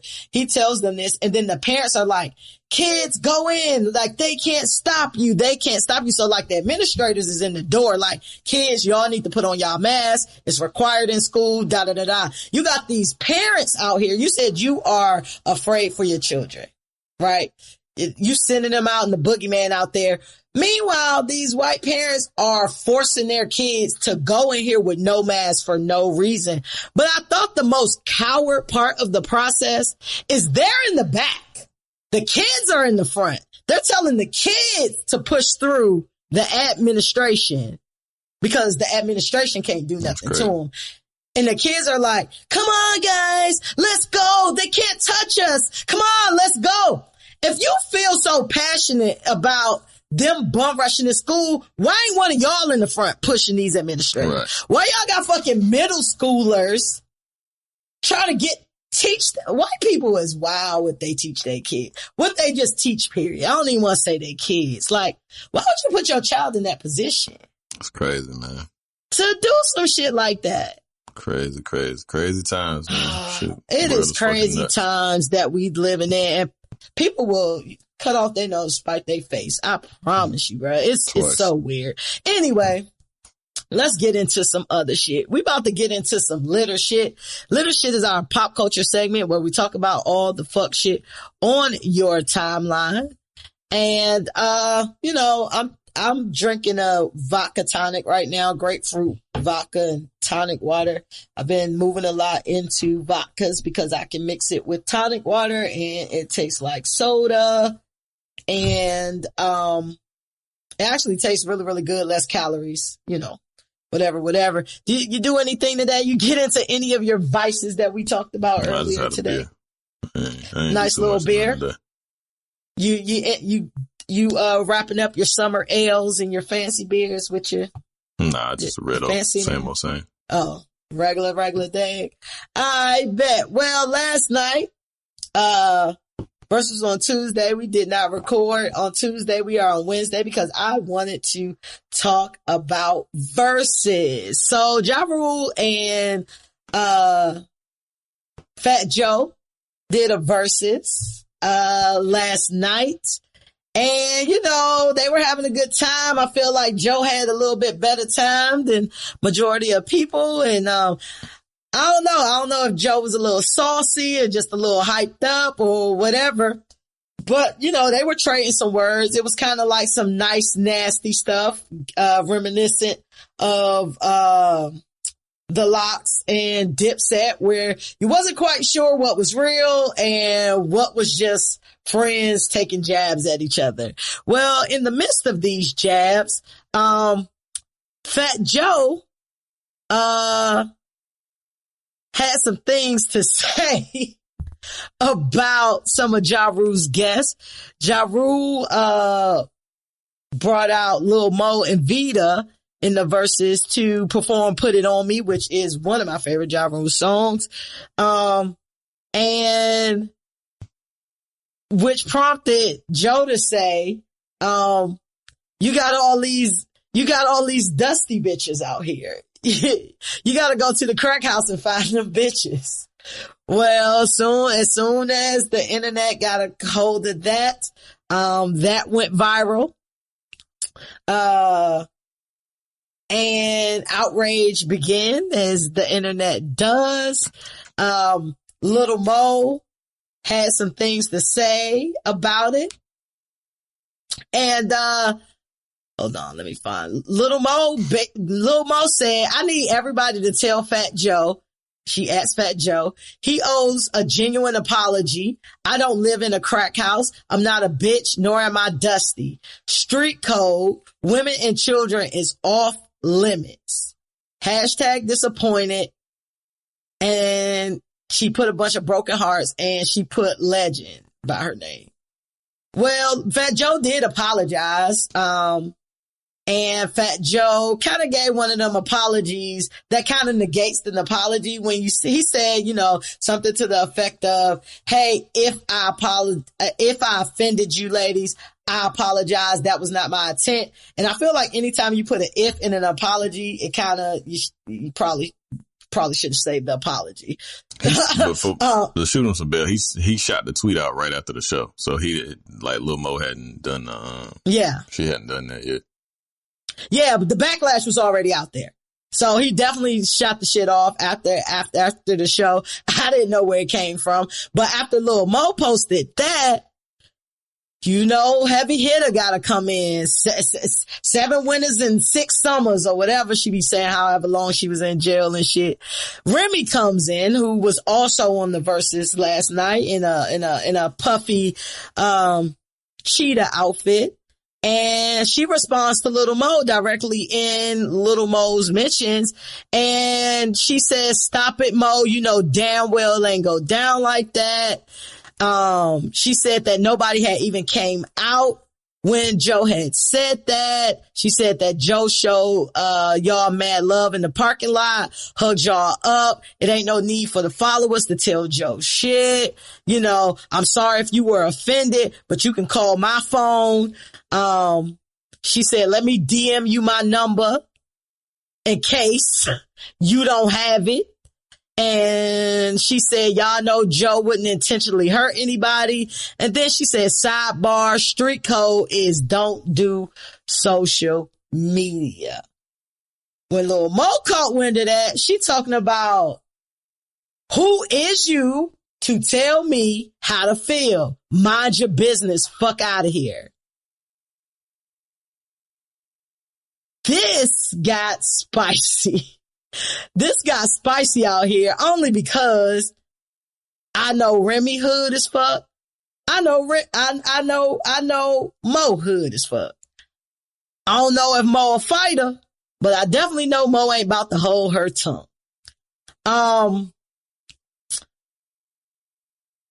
This was interesting to me. Before we get into all that, let's just talk about the initial thing. Let's talk about Verzuz. How was that for you, and who do you think won? I loved it. I loved it. I'm a huge Fat Joe fan. I've been a Fat Joe fan for a very long time, since I was a kid. So, I fuck with that because a lot of the songs that he played, I grew up to. I think Ja won just because I think, Joe was trying to bully him, and it wasn't working. Like, Ja was slick with the mouth pause, and he got them hits, you know what I'm saying? So, but it was also like, both of them had some duds, you know what I'm saying? Like, it was some filler joints. Like, 20 records is a lot of records to get through. Like, you know what I mean? Like, individually, like, if they had like their 10 to 12 killers, like, that's an amazing show of piece, right? Like, I would love to see them do their thing, you know what I mean? Like, individually or, you know, tour wise. But nah, I enjoyed it. It was a great show. I think Joe out-talked himself in the Verzuz. Like, I think he did. It was to his detriment. But I will say that, again, I fought with Fat Joe. But he, like, before all this, like, when quarantine was going on, like, he was always asked to do Verzuz and shit. And he was always saying, like, I don't want to do a Verzuz because, like, I don't know how to, like, I can't be cool and cordial and shit. He's like, I'm trying to kill you and take your head off. Like, he said that at the beginning of the quarantine, you know what I mean? So he kept true to that, and I appreciate that. But like I said, it just didn't work. Like, he tried to go the whole, like, you know, bully mode and shit like that, and that shit just didn't work because Ja was slick, you know what I'm saying? Like, Ja was like, all right, boom, you say that, and then he had a retort for everything. So I thought, you know, and I thought that was strategically well done.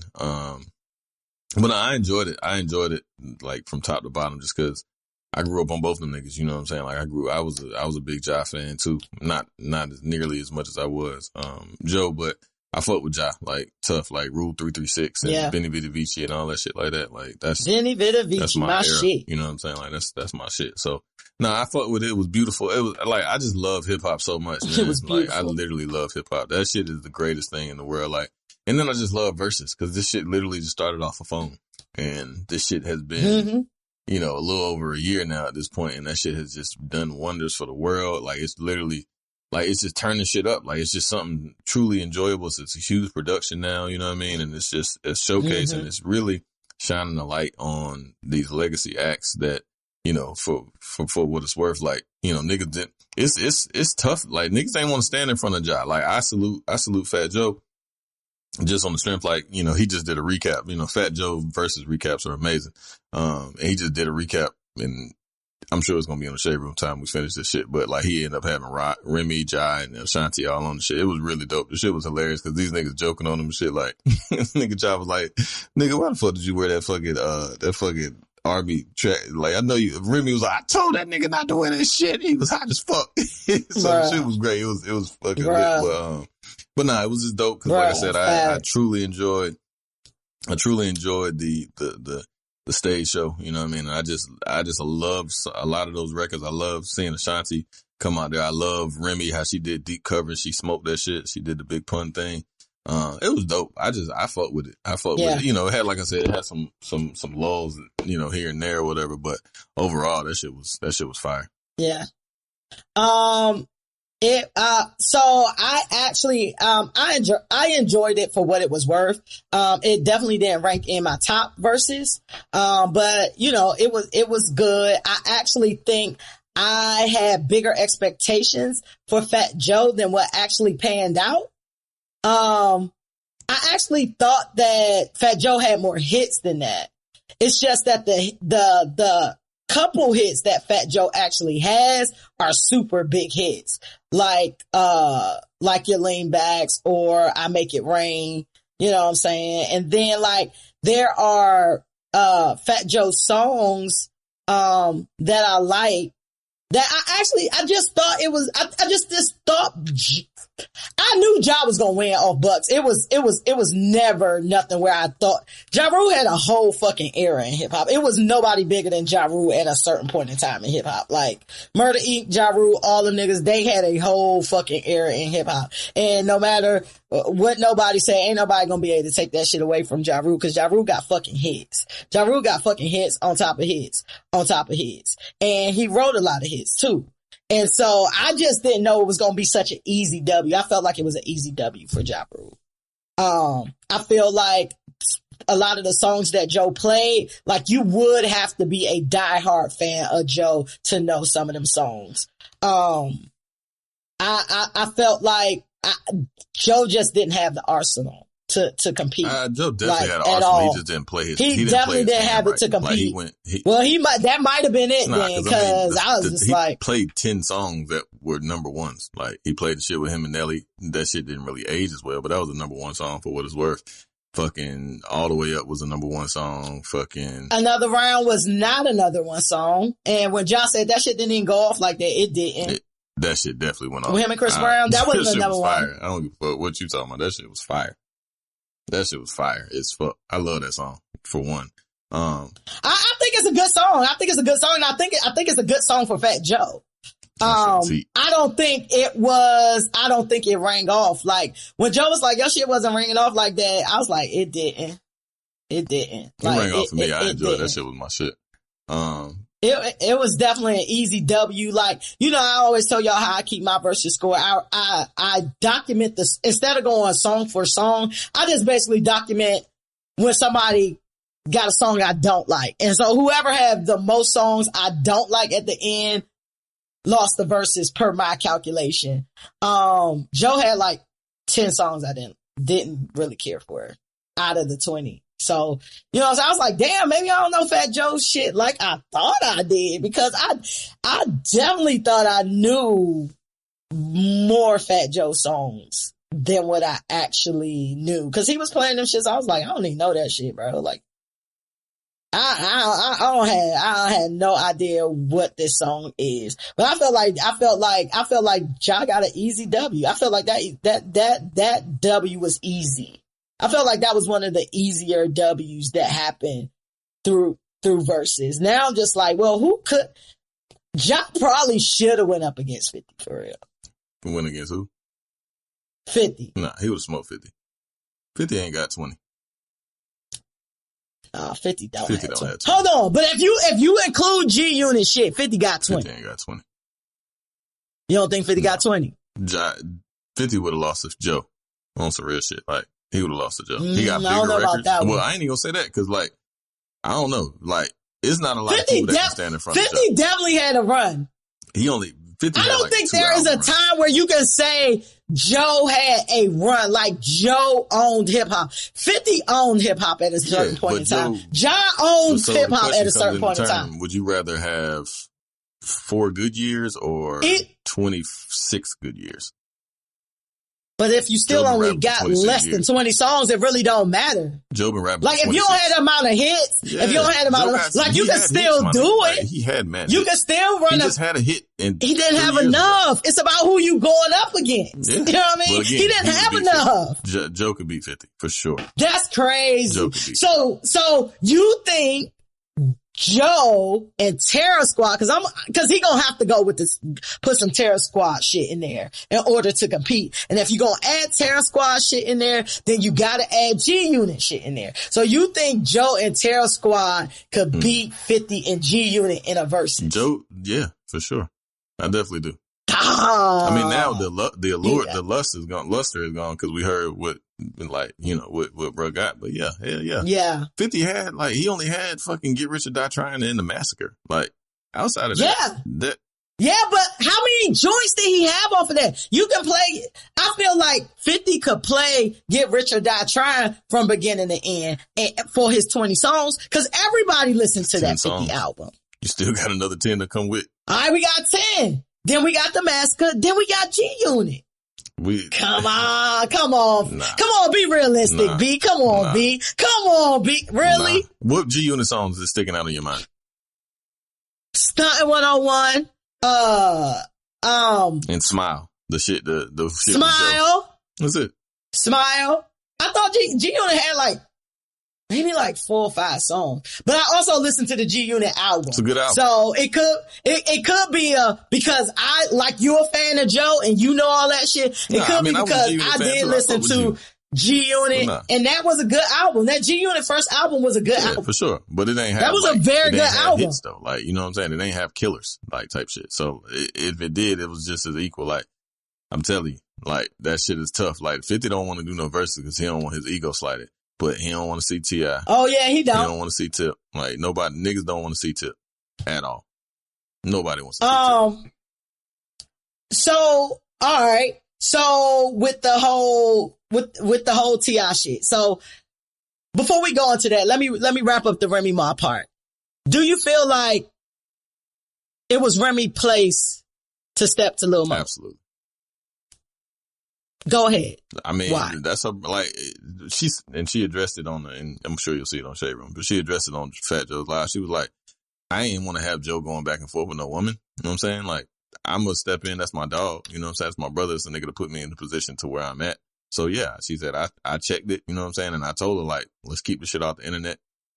She said, I won't with the whole back and forth shit. She said, I said my piece. I ain't want Joe to have to be going back and forth with no woman online, especially. So she was like, you know what I mean? And she was like, he definitely showed love after the show. You know what I'm saying? Like, he definitely made amends for it. So now she wanted a public apology, which she was entitled to for sure. But Joe also, he sent the tweet, you know what I'm saying, that he apologized. He also addressed it on his live.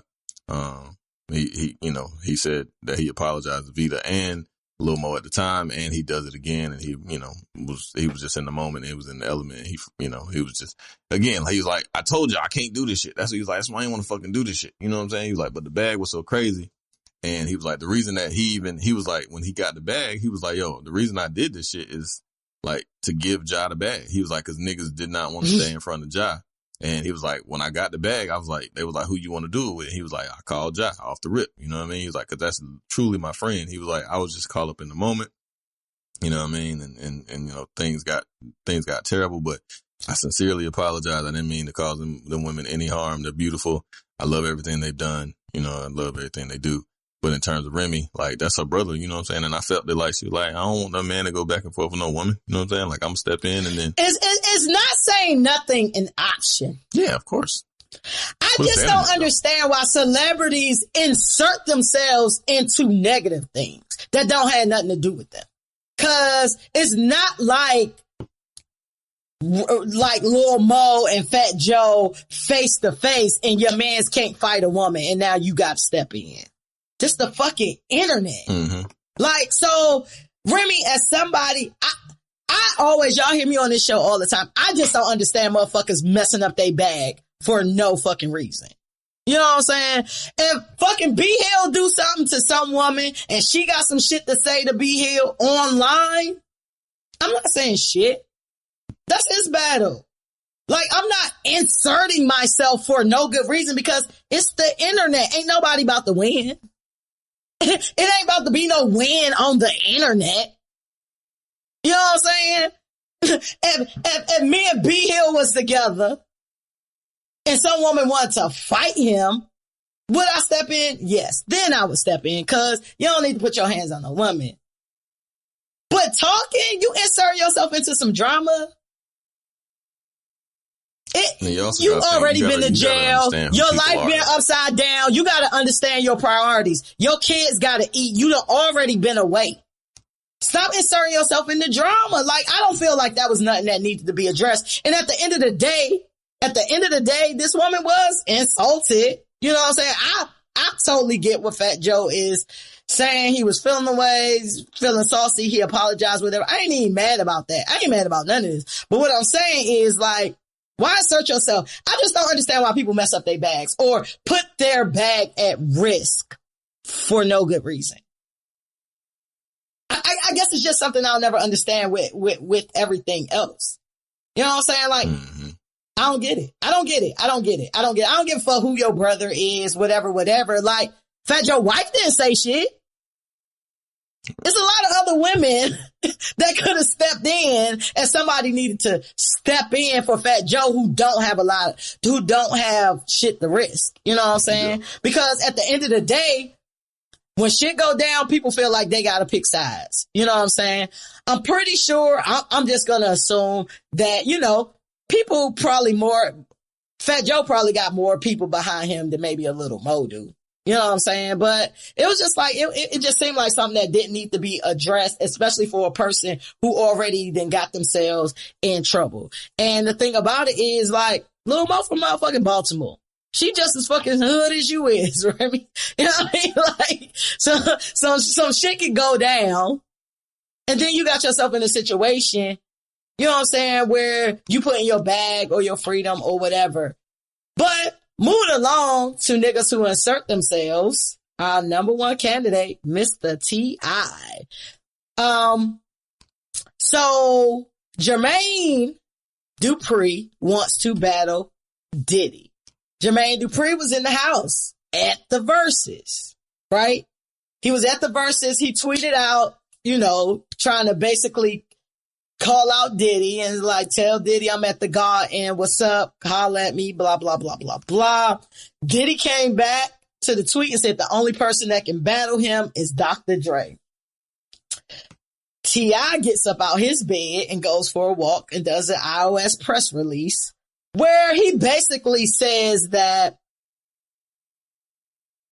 people, basically like, New Yorkers feel like they too good to battle people from the South. And that's why 50 scared to battle him. And Jermaine Dupri is a legend. And how you feel like you're not good enough to battle Jermaine Dupri. Puffy commented under T.I. shit and said, come on, bro, you making fun shit unfun. So here go y'all favorite mans, Clifford, another person where I'm just like, bro, you got enough spotlight on you. You might just want to stay out for a minute. But some people are addicted to the spotlight. Some people are addicted to the chaos. Some people are addicted to the drama. And I'm starting to, I feel like that is T.I. T.I. versus 50, who winning? Tip all day. Yeah. Hell yeah. Twice. Nigga do that shit. Them niggas play 40 songs. That motherfucker Tip gonna smoke that nigga boots every trip. But do Tip got a diamond album though? Nah, he don't have a diamond album. Ain't get rich about trying diamond, ain't it? Yeah, but he went. Would you rather have one album that sold 10 million or 10 albums that sold 1 million?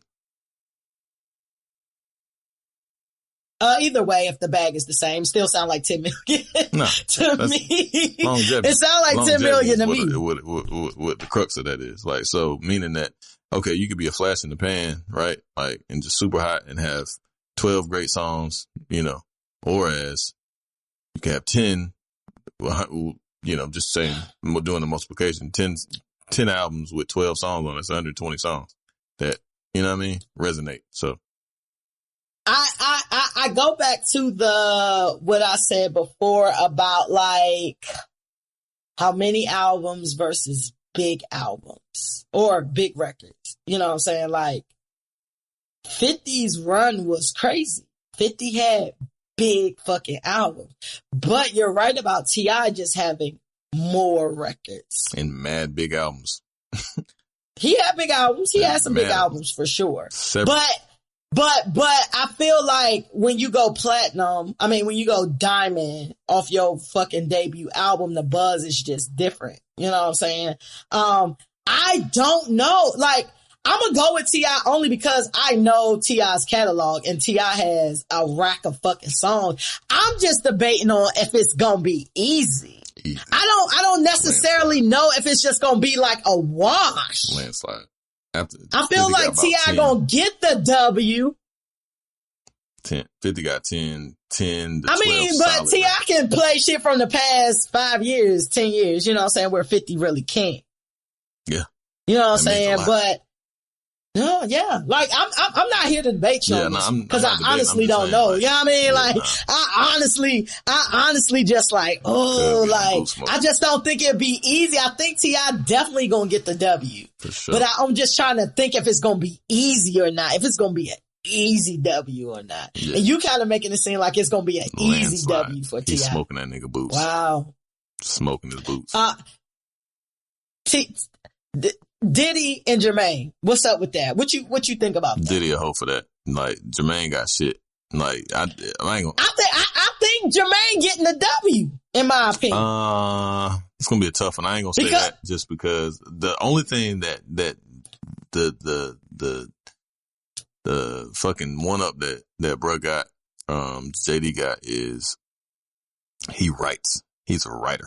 So he got like, cause Puff said he gonna win off Big and Mary's, catalogs alone. But JD got Usher, he got Jagged Edge, he got Escape. That's what I'm saying. He got Mariah Carey. Name an artist. He got his own shit. And that's my thing. Like, yeah, that's gonna be tough. Diddy had an era. You know what I'm saying? Where it wasn't, Diddy was that nigga. Records. Like, he's JD something. JD has always had records. So much shit to pull from. And if he bring friends, if he bring JD and friends, like, that shit gets ugly quick. Cause you can't bring Big. Bruh. You know what I'm saying? Hey, he can bring out a Biggie hologram. He could, but that ain't the gonna Vegas shit. Singing like a bird. Well, not really a bird, but a baby bird.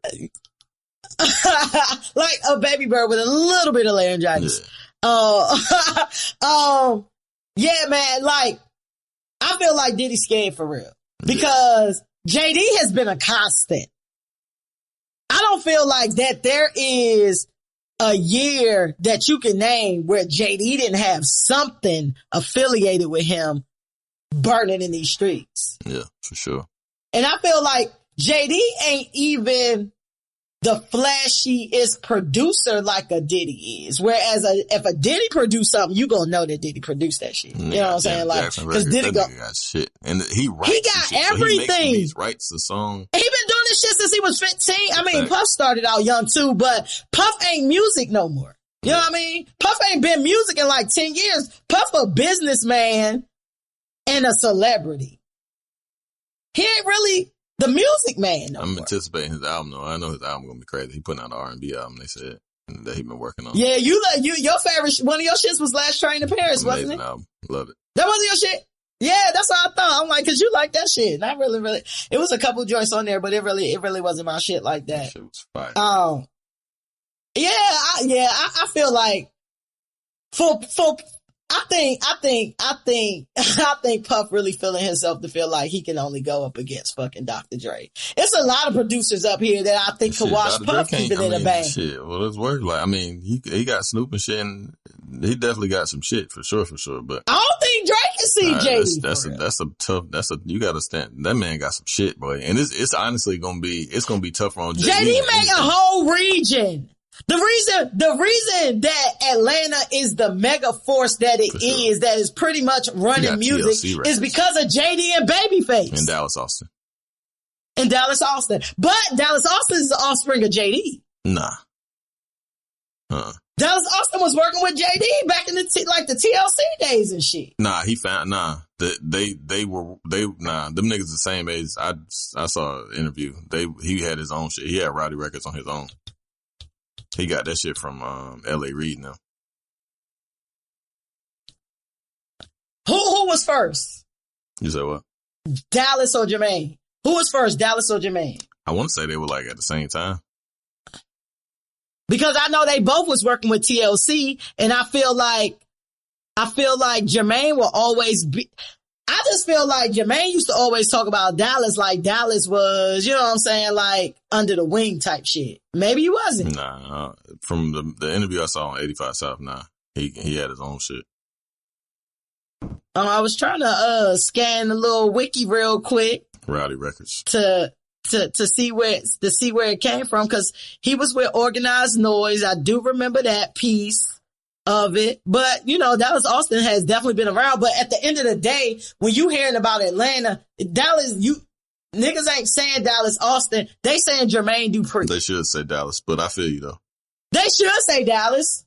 Dallas definitely has a bunch of shit. I'm not taking that away. But the mayor of Atlanta is Jermaine Dupri, and he the mayor for a reason. No doubt. Especially he is the mayor for a reason. He was born and raised in Atlanta. Like, Dallas also Facts. from, like, some small town in Georgia. He moved to Atlanta. I think that Diddy's scared. You know what I'm saying? I think that Diddy is scared, and I don't think he's gonna do it. I love this shit. That's what I'm saying. Like, and then, like, so it's, and honestly, for what it's worth, that shit puts a spotlight on you, because niggas do not want to take the L. Like, it's still a competitive. Like, you are a superstar, and like, Fat Joe's, like, he said, he's like, I still don't think I took the L. You definitely lost. But, like, you see what I'm saying? Like, niggas don't want to be the one who loses. You see what I'm saying? Yeah. Like, Puff ain't in the business of trying to be the one who lost. You know what I'm saying? I think a lot of people just, some people take it too serious and some people don't take it serious enough. Yeah. You know what I'm saying? And then they got to deal with it the next day. Like with the Dipset shit, they ain't take it serious enough, I don't feel like. You know what I'm saying? Like, it's people who think they're going to come out here and just wing it, and now you embarrassed because you took the L. You know what I'm saying? But you didn't have to take the L if y'all just... For being a 3-time fucking facts. Facts. Apparently, Fab, it's funny. If you get a chance, watch that live, because Jogo at Fab, like, because Fab was talking shit, I guess, about, like, something about his fit or some shit. He was like, nigga, what the fuck? Like, nigga, ain't nobody said nothing about you when you had them little bitty pants and you was looking scared in the fucking corner. Like, don't do that. Don't do that, Fab. Like, you had them fucking leather bullshit pants on. And you was getting smoked and shit, but I ain't said nothing about you when you got your ass beat by Jadakiss. Nobody said anything about that, Fab. Moving on. That shit was funny as hell. I don't know what Fab said, because I ain't watching on Instagram. I watch it on YouTube and shit. So I ain't seen the comments and shit. But hey, I think that what you said about Remy talking about why the fuck Joe had on that shit, I was just like, ain't it still hot in New York? What the fuck do Joe got? Niggas think just because they throw some labels on some shit that they should wear it. No. Clothes should still be appropriate. Fucking army, because that's what he came. Like, his first video was with FloJo. He came out. He had the army lining in the chuckers and shit. He was like, he said it. He was like, that was a bad decision. He was like, I had to take a mission. He was like, I'm fat. Like, I'm fat. Like, what the fuck? Yeah, he was like, I'm fat. And then he came out with yet another coat. Like, you see how I was killing? He was like, I was killing that shit. I was rapping every fucking word, but nigga, I'm fat. He's like, when the last time I put on some chuckers? Them shits are uncomfortable than a bitch. But what made you put on the second outfit, my nigga, with another big coat? It wasn't worth the wait. That's true. That shit, it wasn't appropriate for what you had going on. It was a Louis Vuitton jacket. All right. You know what I'm saying? Dope Louis Vuitton jacket. Got you. Joe, we didn't have to wait for that shit. No, you still had on a bunch of clothes. He said, I was tired. My stomach was cramping and shit. He was like, I just needed a break. He was like, I'm fat. A little ass shirt tucked under this gut. He's like, I'm 50 years old and I was rapping and I was performing like a motherfucker, and I had to battle a nigga that got abs. I needed a break. He said, I needed a shout out to hip hop. Shout out to hip hop. Shout out to hip hop aging. Shout out to hip hop aging gracefully. Shout out to Black people aging gracefully. Like, we talking about everybody on that stage was 40 plus. For sure. Ja fit. Fat Joe done lost weight. Yeah. He still, you know what I mean? He still don't look like a 50-year-old guy. Yeah, you know what I'm saying? Regardless. That nigga old as shit. He don't look like a 50-year-old guy. You know what I'm saying? Like, nobody, Ashanti over 40. Remy Ma should be at least 40. One time for my nigga Nelly Mo trying to shoot his shot. Shout out to Nelly is fine. Nelly and Ashanti. Nelly just broke up with Miss Jackson. She fine too. Nelly fine. And Nelly be having some fine ass bitches. Nelly should make porn. Ashanti shot that nigga down. It was funny because it was just like friends talking on fucking FaceTime and shit. Niggas was like, nigga Ja was like, ooh. He was like, Bon. What the fuck? He was like, I see your man come over there. What's good? She was like, nothing. She was like, I ain't seen that nigga in 6 years. She was like, I ain't seen him in 6 years. And then the way it ended, it was not rocking. Niggas was like, oh, all right. And she was like, oh, no, y'all don't want to talk about that, do you? The live was awesome. Like, that shit was great. Like, that shit was fucking hilarious. Cause he was like, yeah. He was like, cause the nigga Fat Joe was like, as soon as he posted the posted the flyer on Instagram that they was battling and shit. He was like, in 5 seconds, this nigga Nelly called me like, yo, you need me? You need me? He was like, I mean, yeah, you can help if you want. You know what I'm saying? But he was like, he was on the phone like, oh, this nigga think he slick. You know what I'm saying? Shit was crazy, man. Hey, I'm giving Nelly best dress. I really wasn't. I'm giving Nelly best dress. Thing, that was my shit. He was the best. He was the best dressed out there for me. That was more my swag. I fucked with what Nelly had on. Yeah, I do short sleeve hoodies. I do shorts and sweatshirts. It was a sleeveless hoodie. Yeah, it was a sleeveless hoodie. It was a shirt. I thought it was like a vest. Nah, I mean, yeah, it was like a vest joint. It was a hoodie though, so it was like he didn't have sleeves, and he had like a okay. It wasn't my favorite. It wasn't bad. Niggas wear vest all day. Like that shit was fire to me.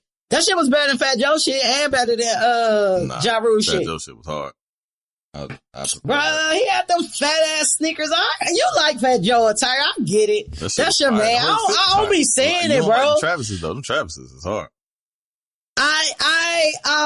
But I can respect a nigga who can pull off some shit, whether I like it or not. I can respect the nigga who's like, oh, I couldn't have did it, but I see what you did there. I would have did that. I would have had the sleeves a little shorter.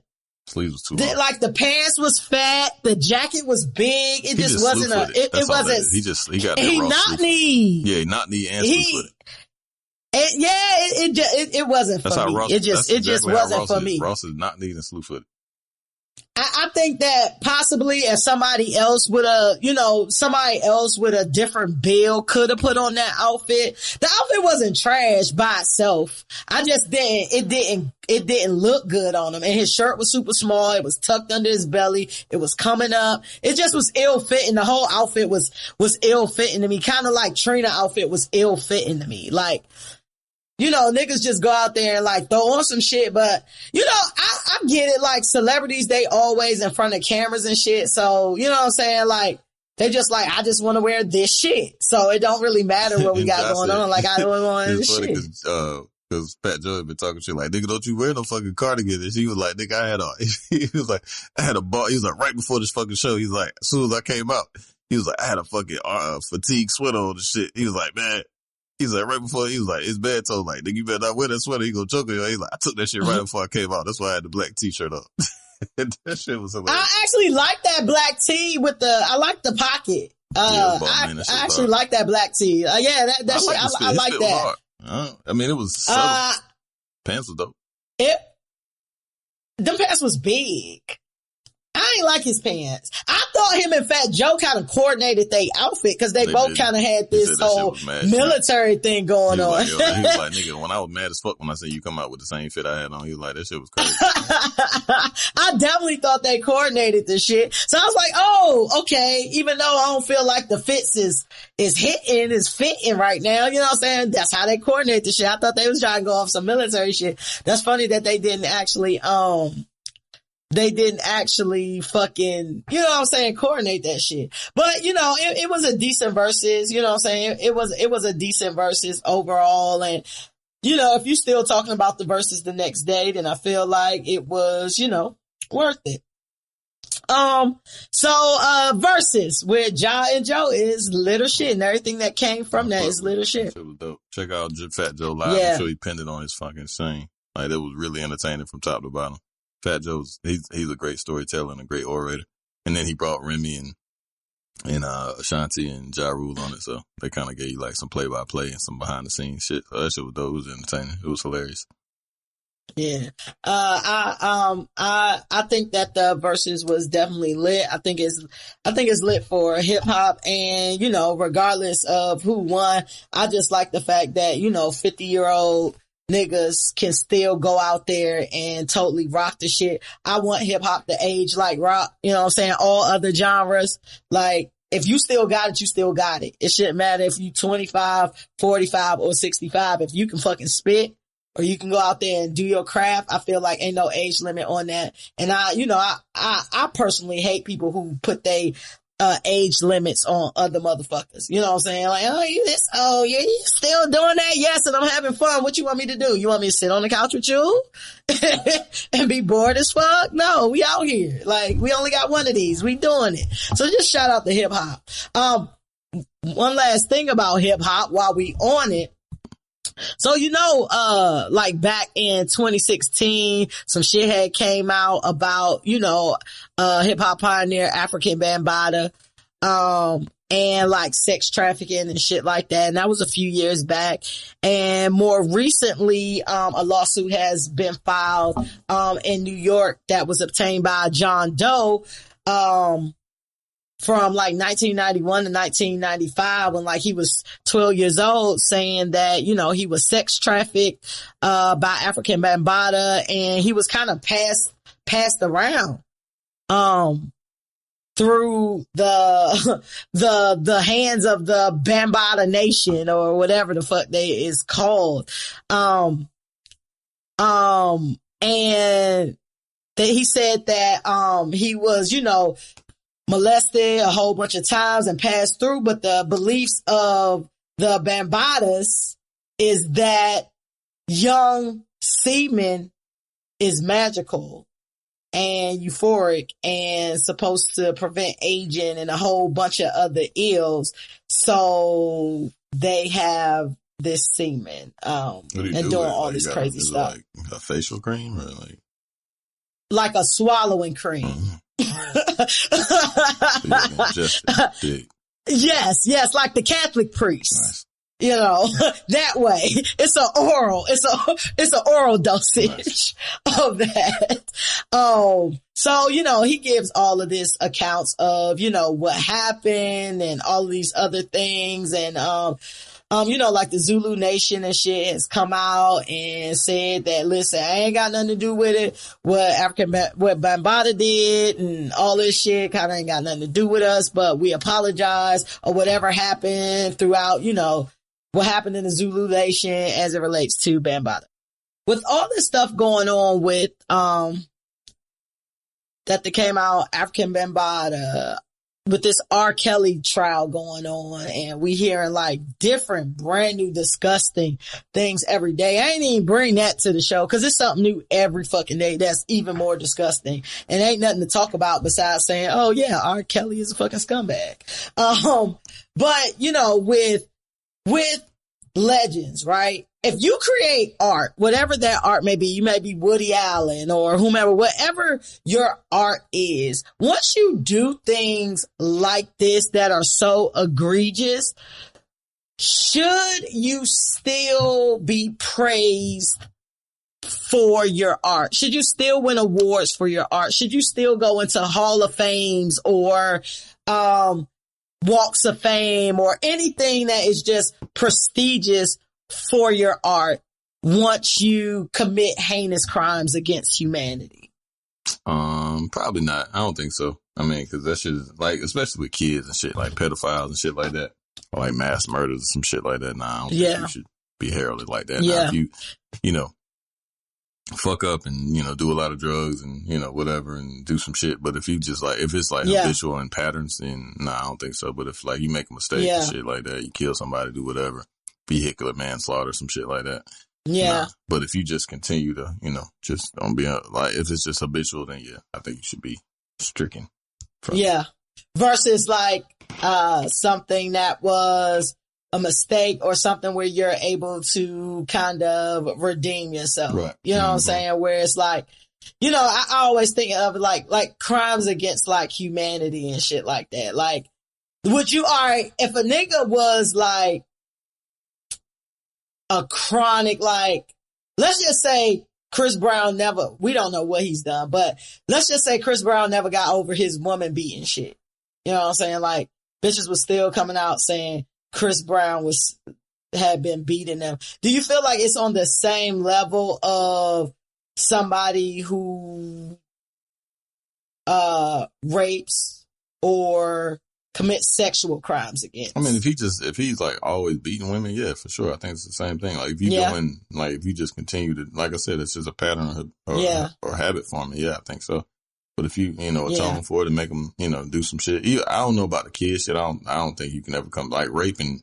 Yeah, you can't come back from like kid that, shit. like fucking with kids and shit. Nah, you can never come back from that. But like, if you make a mistake in terms of being an adult to an adult, then, and if you just don't, if it's a one-off outlier type deal, yeah, I think so, for sure. Yeah. Yeah. I was looking at this African Bambaataa story and I'm just like, at the end of the day, like, people are just people. They got their fucking demons and all this shit. Like, they might have talents, you know what I'm saying? Or great talents, whatever that talent may be. It could be a litany of things. It can be anything really that you're just talented. And you throw all that shit away because of your fucking demons. And now all of this great work, especially like, R. Kelly. I mean, I don't know what, like, it's definitely a lot of other, like, pedophiles and shit like that, especially white ones that, like, get away with shit. But if we found without a reasonable doubt that Michael Jackson did that shit to them kids, you think motherfuckers would stop hailing Michael Jackson? Nah. Not at this point. I think it's too far gone. Well, yeah, because he's dead. Yeah. That honestly, no disrespect, that might have been the best thing for Michael Jackson. Yeah. If Michael Jackson was alive, he would definitely be going through the gamut, especially after the R. Kelly shit. After R. Kelly shit, after the Bill Cosby shit. What about Bill Cosby? You feel like Bill Cosby should still be in a position to receive his things, his flowers, his accolades? That's a slippery slope. I'm not sure.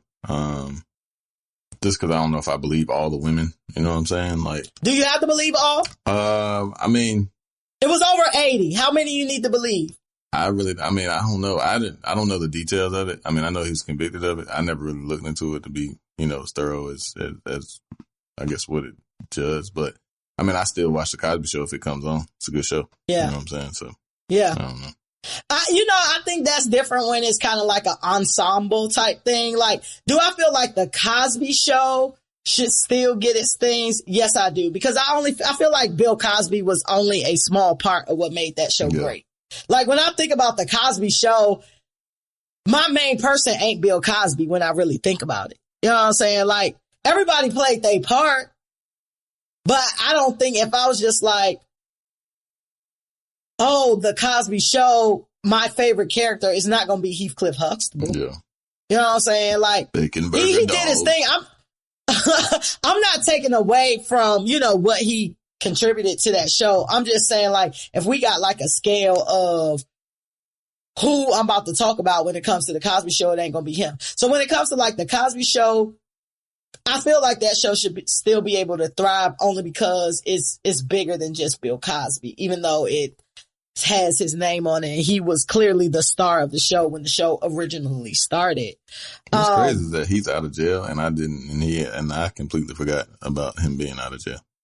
Oh yeah, he free. And I think I meant to say it on the show one time and I looked at my notes after the show. I was like, damn, I was supposed to talk about Bill Cosby being free.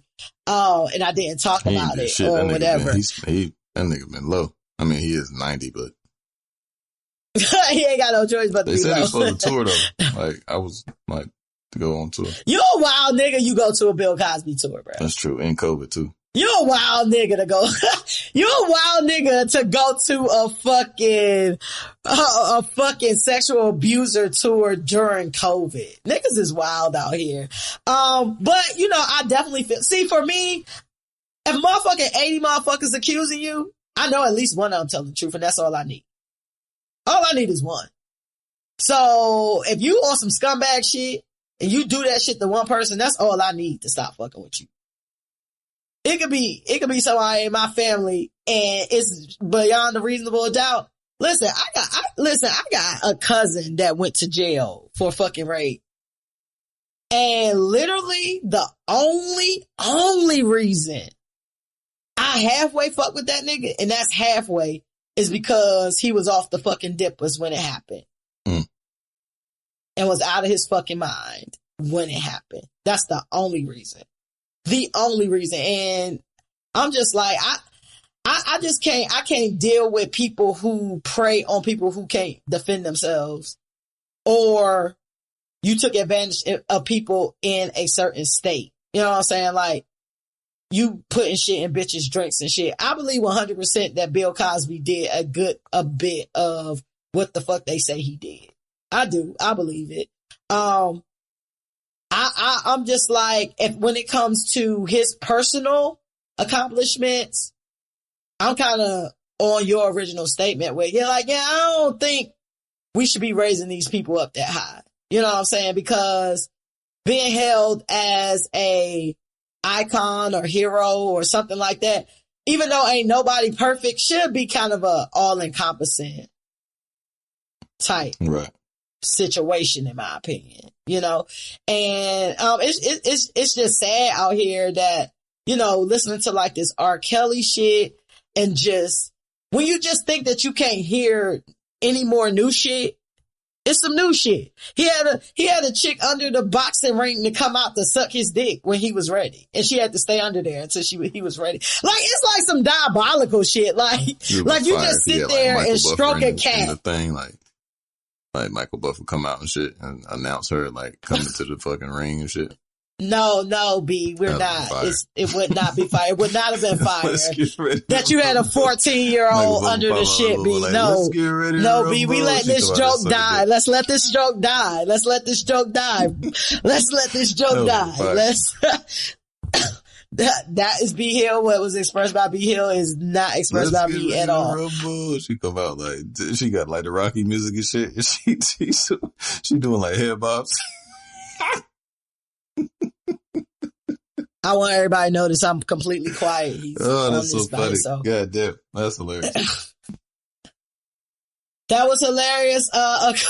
According to me, Fresh does not have any affiliation with that comment that you just made. I'm totally out of that. She come out. Bro, you know we talking about a teenager, right? It's still funny though. Yeah. So, motherfuckers receiving just props and shit after they've done heinous acts is little shit. I guess it's shit. It's not, I guess, it's definitely shit, B. It's definitely on the same page about this being shit. I feel like we gotta be on the same page about this. Oh, you ready to give somebody some advice, man? No, we're not about I'm to do, thinking about fucking Be Myself and I Read when fucking Jim Carrey was fighting that dude. Where like, he came out, it was doing like the head bob and shit. All right, go ahead. What we got? Me, Myself, and Irene is the one where they was in that dog truck. Nah, that's fucking Dumb and Dumber. When he got the alter ego. That is Dumb and Dumber. Yeah. That is Dumb and Dumber. 3 black sons and shit. And he like, he got and like he go into alter ego and shit. I don't remember a lot about Me, Myself, and Irene. So he was like the Mountie. He was like a Mountie. He had like 3 black sons. He had the sons from the Clumps and shit. Anthony Anderson was one of the sons. From the Clumps. And it was like, I vaguely remember this. And his wife ended up getting like gang banged by niggas and shit and had like triplets. And he ended up taking the kids and shit. That shit was funny as a motherfucker. That's one of my favorite Jim Carrey movies for real. Jim Carrey definitely got some joints. Let's give out some advice, man. We about to get into Ain't Shit in 2 Cents. Ain't Shit in 2 Cents is our listening letter segment, where people get advice from 2 unlicensed therapists. And today's letter comes from Janelle.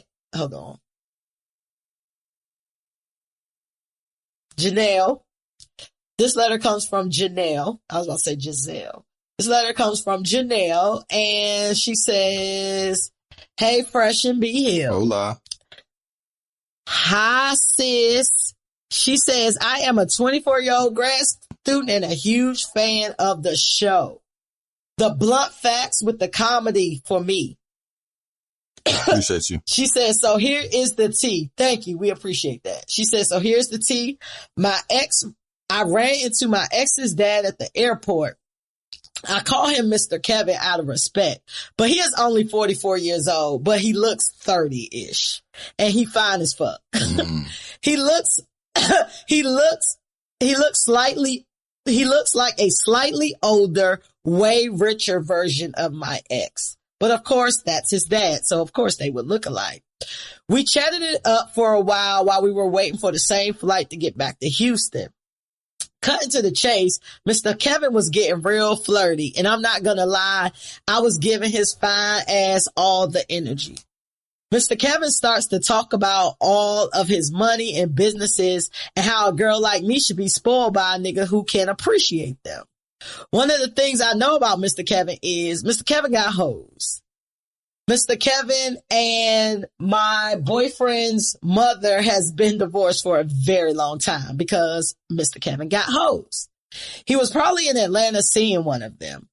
Mr. Kevin tells me, she keep calling him Mr. Kevin throughout this whole thing, which is funny to me. Right. Mr. Kevin, Mr. Kevin, oh my God. Mr. Kevin. All right, go ahead, man. Again, I'm silent. Kevin, Mr. Kevin. No, I'm reading her letter as she wrote her letter. Mr. Kevin gives me his number and says, hit me up and let me take you to dinner and shopping.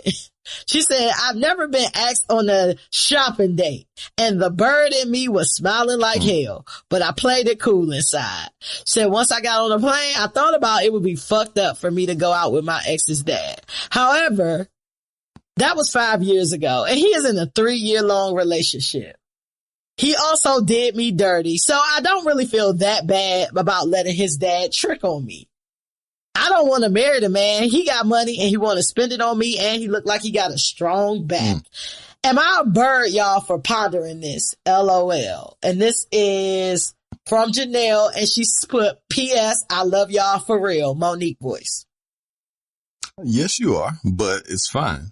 Because if you 20, listen, man, when I was 24 and I was hitting abroad and stopped fucking her, and then her mom liked me and she had a little cheese, I'm going to put the pickle on her, and I'm going to go and get me a couple pair of shoes and some nice jeans and things. So yeah, I mean, listen, man, you went the bird shit, right? And if you're not really a bird per se, like you just be like doing mad random like bird shit, it's okay to have an aberration every now and then in the formula. You know what I mean?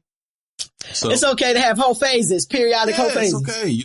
I'm telling you, do it now, because when you get fucking 38 and you can't do the shit that you want to do, like with kids and you know, significant others and shit like that, you're gonna wish that like, yo, I should have gave that nigga some pussy and got like a little bit out of what I could have get out of it. If you know. But again, you're a woman. Women have emotions and shit like that. You know what I mean? So he might put that dick on you one good time, and you fucking sprung and shit. Mr. Kevin got hoes. Clearly, Mr. Kevin knows what he's doing. Right? So be Mr. Kevin got money too. So hoes don't necessarily mean you know how to fuck. That's true. But you said he got a strong back. That's what she said. Definitely said Mr. Kevin got a strong back. You already attracted to him. He got some money.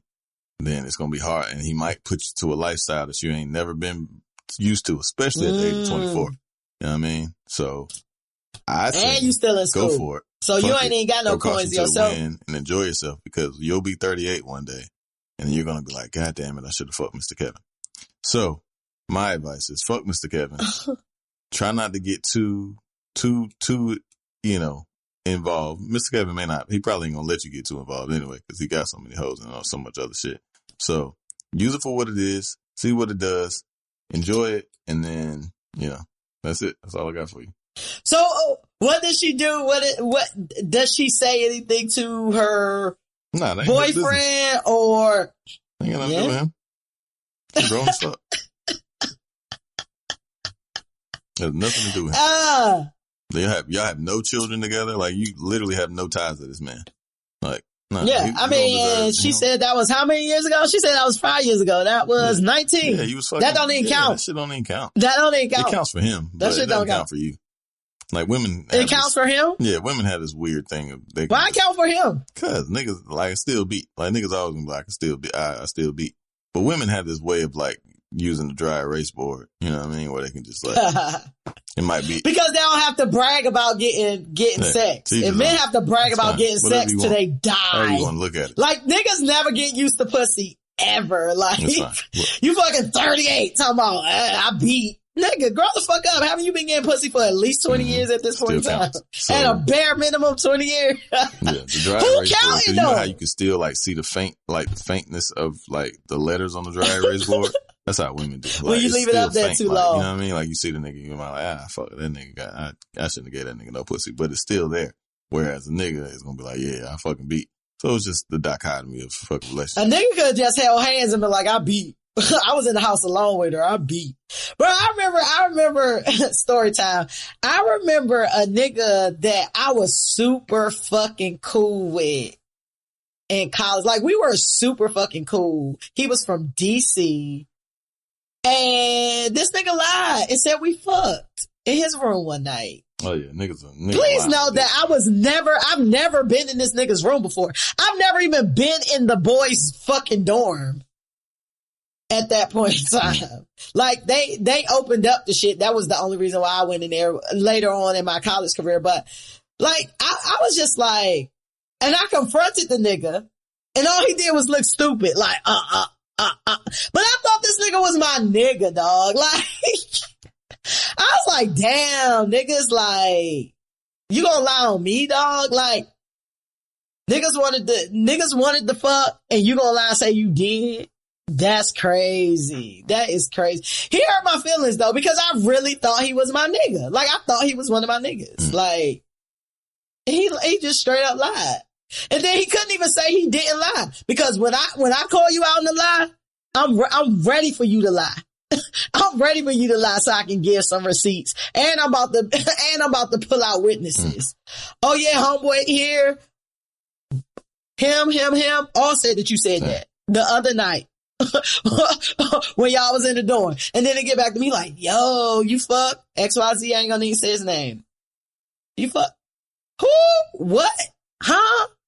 You crazy as hell. Niggas be lying, bro. I think that I get it. He was a college student, but 19, fucking grown ass men still lie on they fucking dicks all the fucking time. It is pathetic. Anyway, going back to your situation, sis.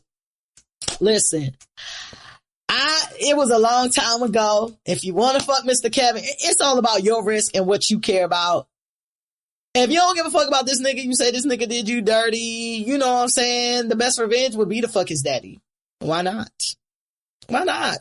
If you can, especially if you're a person who can fuck, you know what I'm saying? Like, let me rephrase what I'm trying to say. If you are a person who can have sex without strings attached every time you fucking have sex, in a different way, but the same way B said it, not, you know what I'm saying? Like, women are more attached a lot of times, with feelings when it comes with sex. I feel like, you know, I don't think it's a age where you gotta cut off your whole phase. I feel like you should do whatever you want to do as long as you're in control of your fucking body.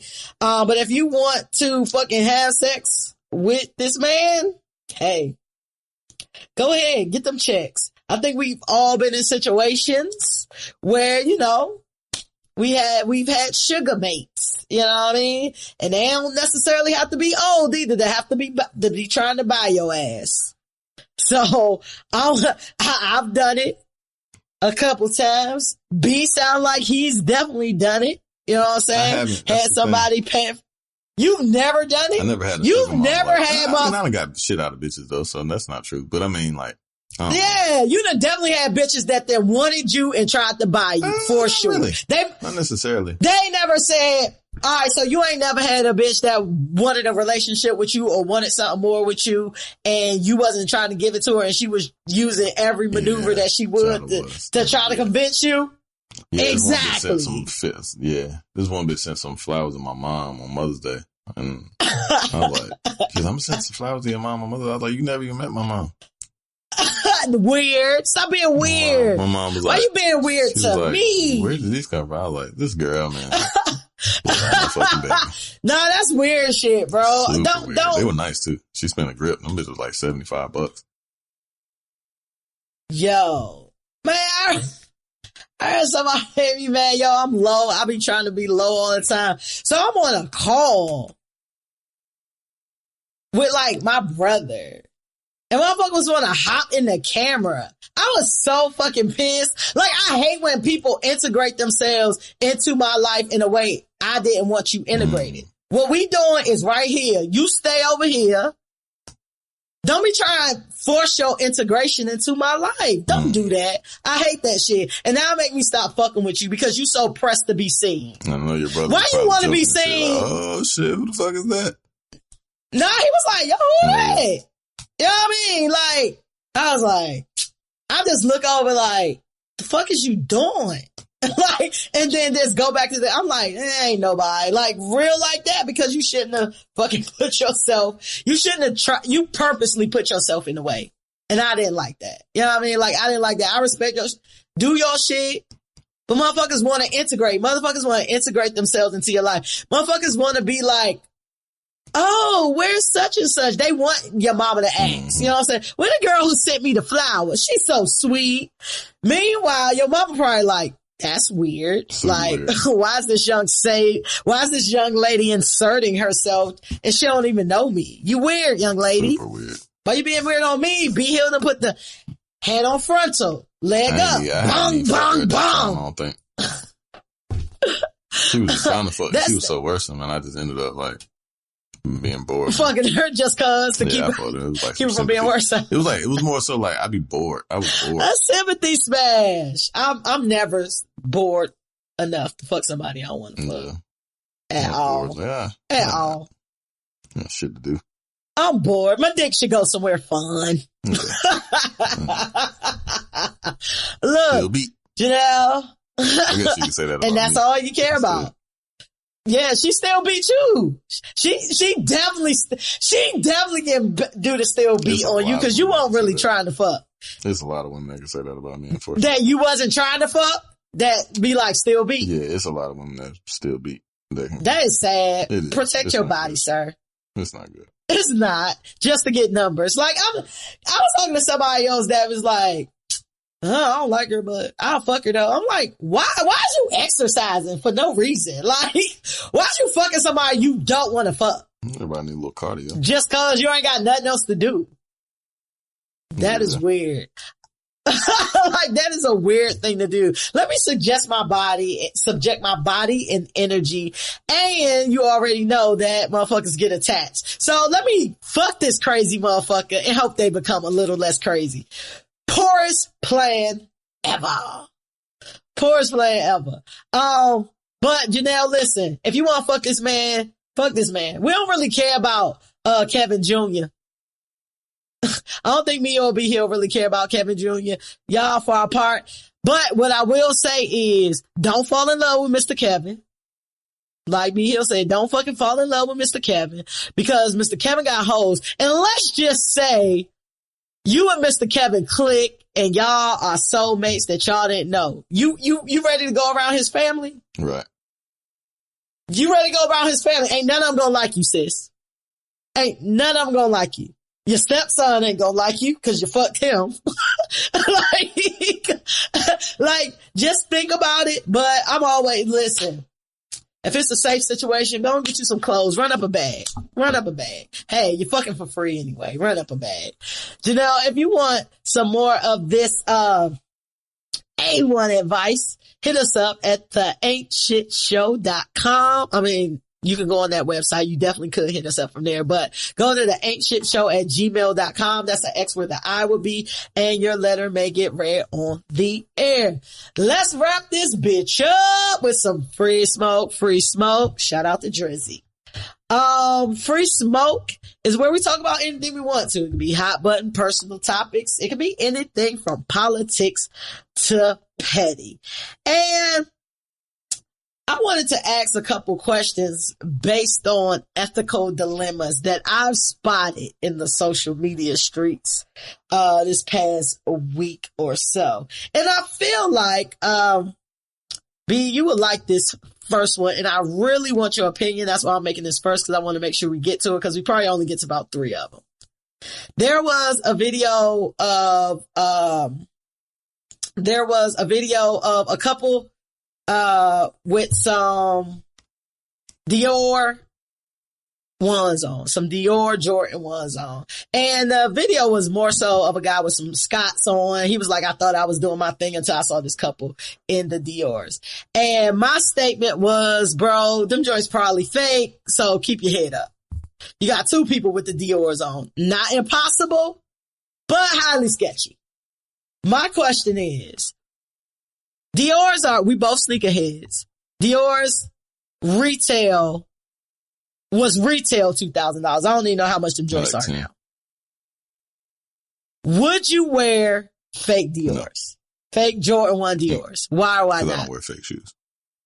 I wear sneakers. Like I've been doing this for a long time. I wouldn't. It's stupid. I'm not finna. I can just go get some Jordan 1s. Like I just, you know what I'm saying? Like they're not that extravagant to the point where like, you know what I'm saying? Like they're worth them being fake. My homeboy just ordered something the other day and that shit pissed me off so bad. But some Dior's? Yeah, and they was like his man. He paid 10 bands for them shits? Huh? He paid 10 bands for them? Oh, no. They were like $150. Oh, yeah. Oh, they the bad so that's what pissed me off. I would have rather. Oh, got you. I'm following. I'm following. Yeah, nah. Look, hey, all right, I'm following. And it's funny because like his man, I was at his crib and this was probably about a month ago or some shit, and he's been knowing. I done seen him in some Bang Bang Timbs. He don't give a fuck, clearly, right? So he just doesn't give a fuck about certain things that I think he should, but you know. People give fucks about things they give a fuck about. So anyway, his man was like, I guess he was like Instagram, like, no, so they were FaceTiming and shit. And he was like, yeah, I got these Dior 1s, da, da, da, da. And he's like, damn, these shit's hard. Like he was talking to his man, but I'm sitting on the couch, but you know, ear hustling and shit, I guess, or whatever. And, you know, they talking, he was like, yeah, these shit's crazy, da, da, da. He was like, let me know if you want them and shit. He like, yeah, I want them. He's like, how much are they? Like $150. He was like, all right, just cash at me and I'll put the order in for you. I'm like, all right. And so he got off the phone. I was like, bro, I'm like, you know them shit's Bang Bang. He's like, I don't give a fuck. And I was like, oh, okay. Well, that's the case. I was like, you know them shits go for like 10 racks and shit. And he like, word. And I was like, yeah. I was like, so if you gonna wear them, like, you got to know what come with them shoes. You know what I'm saying? Like, and he rapping. You about to get robbed for some fake shit. You know, around the city and shit, but he just don't give a fuck. He done did man wild shit. But it's funny because when his man called him back, like, to confirm, like, the order and shit, he like, bro, you know these, you know what I'm saying? You know these ain't all the way. He was like, yeah. My man was just telling me it's all good. I don't give a fuck. And I'm like, God damn. Like, I just couldn't do it. Like, you can go just get a pair of sneakers for $150. Like, it's some on stock. Cause I feel like you doing it for the clout versus you just like them shits. You got them, but they not them.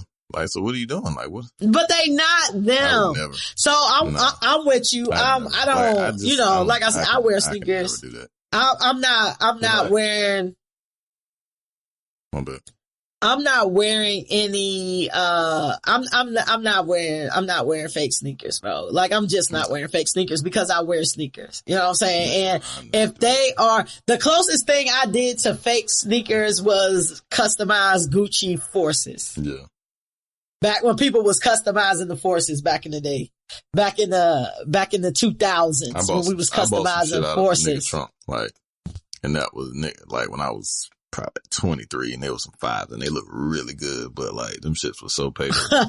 I couldn't do it. Like I think I wore them once or twice and I was like, no way. I couldn't do it. My damn pride was too much. But that's when when the fake sneakers was going crazy. Like that's when niggas was going nuts with the fake That's sneakers. when niggas was wearing the clear Forces from the flea market. For sure. With the see-through shit. Them niggas had a run. Like it's a nigga named Mo that used to, like, he had the whole South Side lit, like, the whole South Side of Raleigh, shit, the whole Raleigh. Like, that nigga used to have, like, that shit was an epidemic. That nigga used to got ran in by the feds and shit. Mad times. But he had that bitch jumping, though. Motherfuckers used to come in that motherfucking mad shoes, 2 for $40. Shit like that. It was the era in the early and mid 2000s. Where fakes was all over the place. My Forces were real Forces.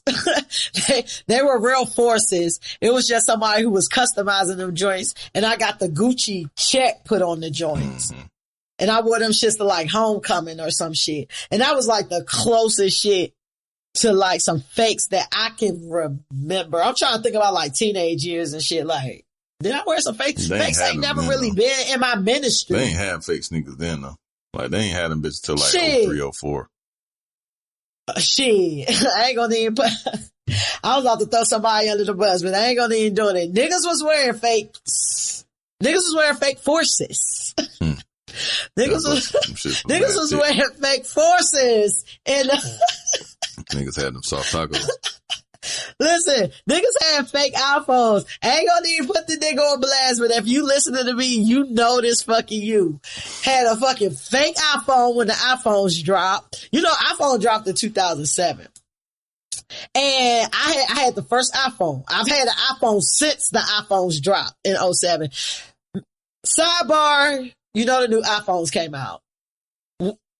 They're going to just keep selling us the same phone and say it got a better camera every year. Yeah. That's it. Absolutely. Faster processing. We put an extra camera on this bitch. And somebody don't dig Steve Jobs up so we can get some innovation. Put y'all smarts together to figure out how to reanimate Steve Jobs, because Apple on some bullshit. And the only thing that's saving Apple is the fact that I'm too lazy to learn a new platform. And the group chats is better. But Apple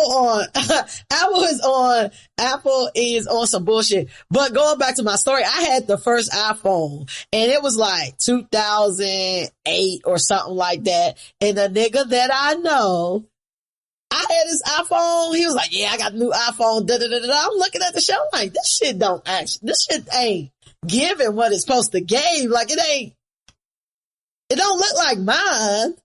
What the fuck is it, bruh?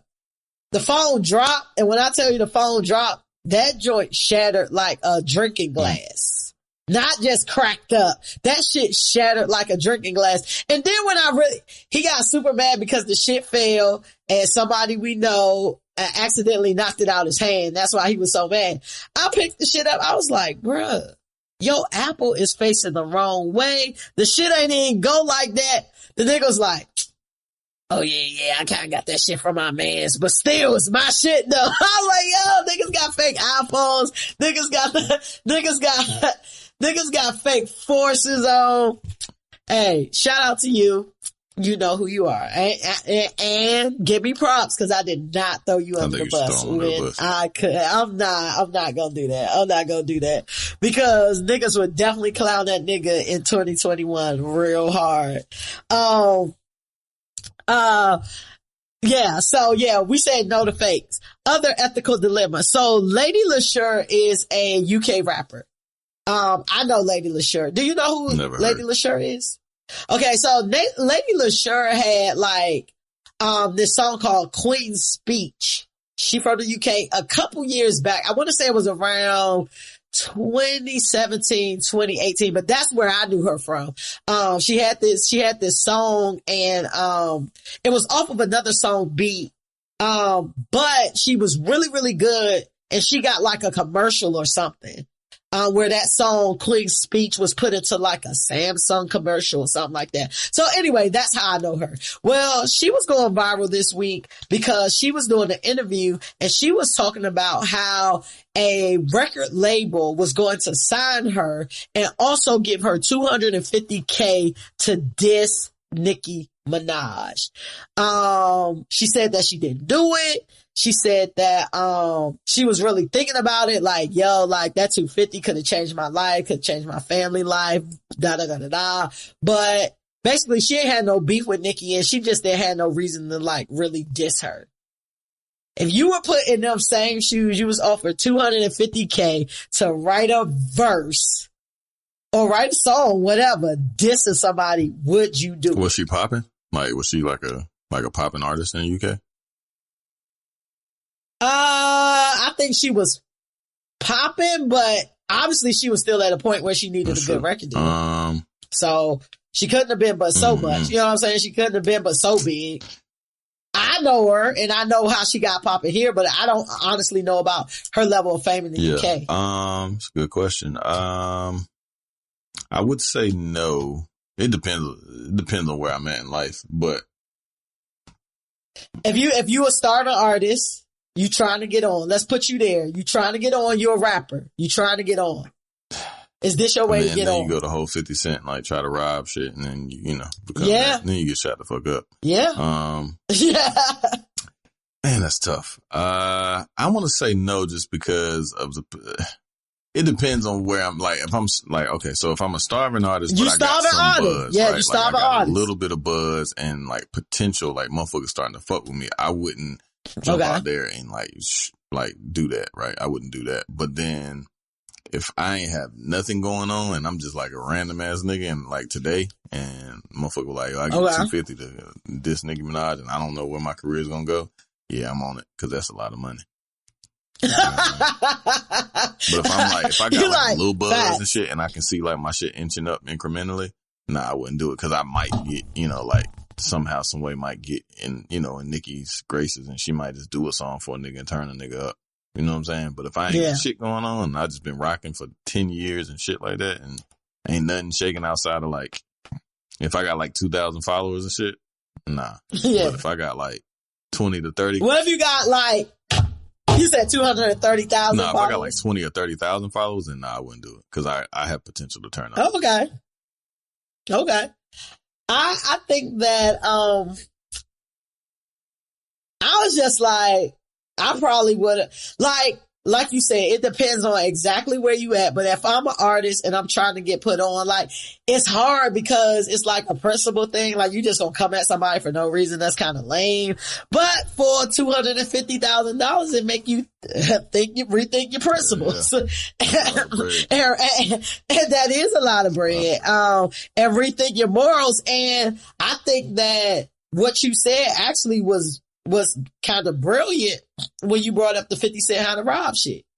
Cause I feel like that's a diss without being a diss. No, that shit was a diss. You know what I'm saying? It was a diss, but it was like comedy too. You know what I'm saying? Like, garnered so much like heat from that nigga. Like, that shit was a diss. Nigga took it as disses. You know what I'm saying? Like, yeah, he got shot and all that. Yeah, and that's true. It was a different time back then. Cause I feel like a lot of niggas come out the gate like that now using that 50 method that it don't quite work for them how it worked for 50.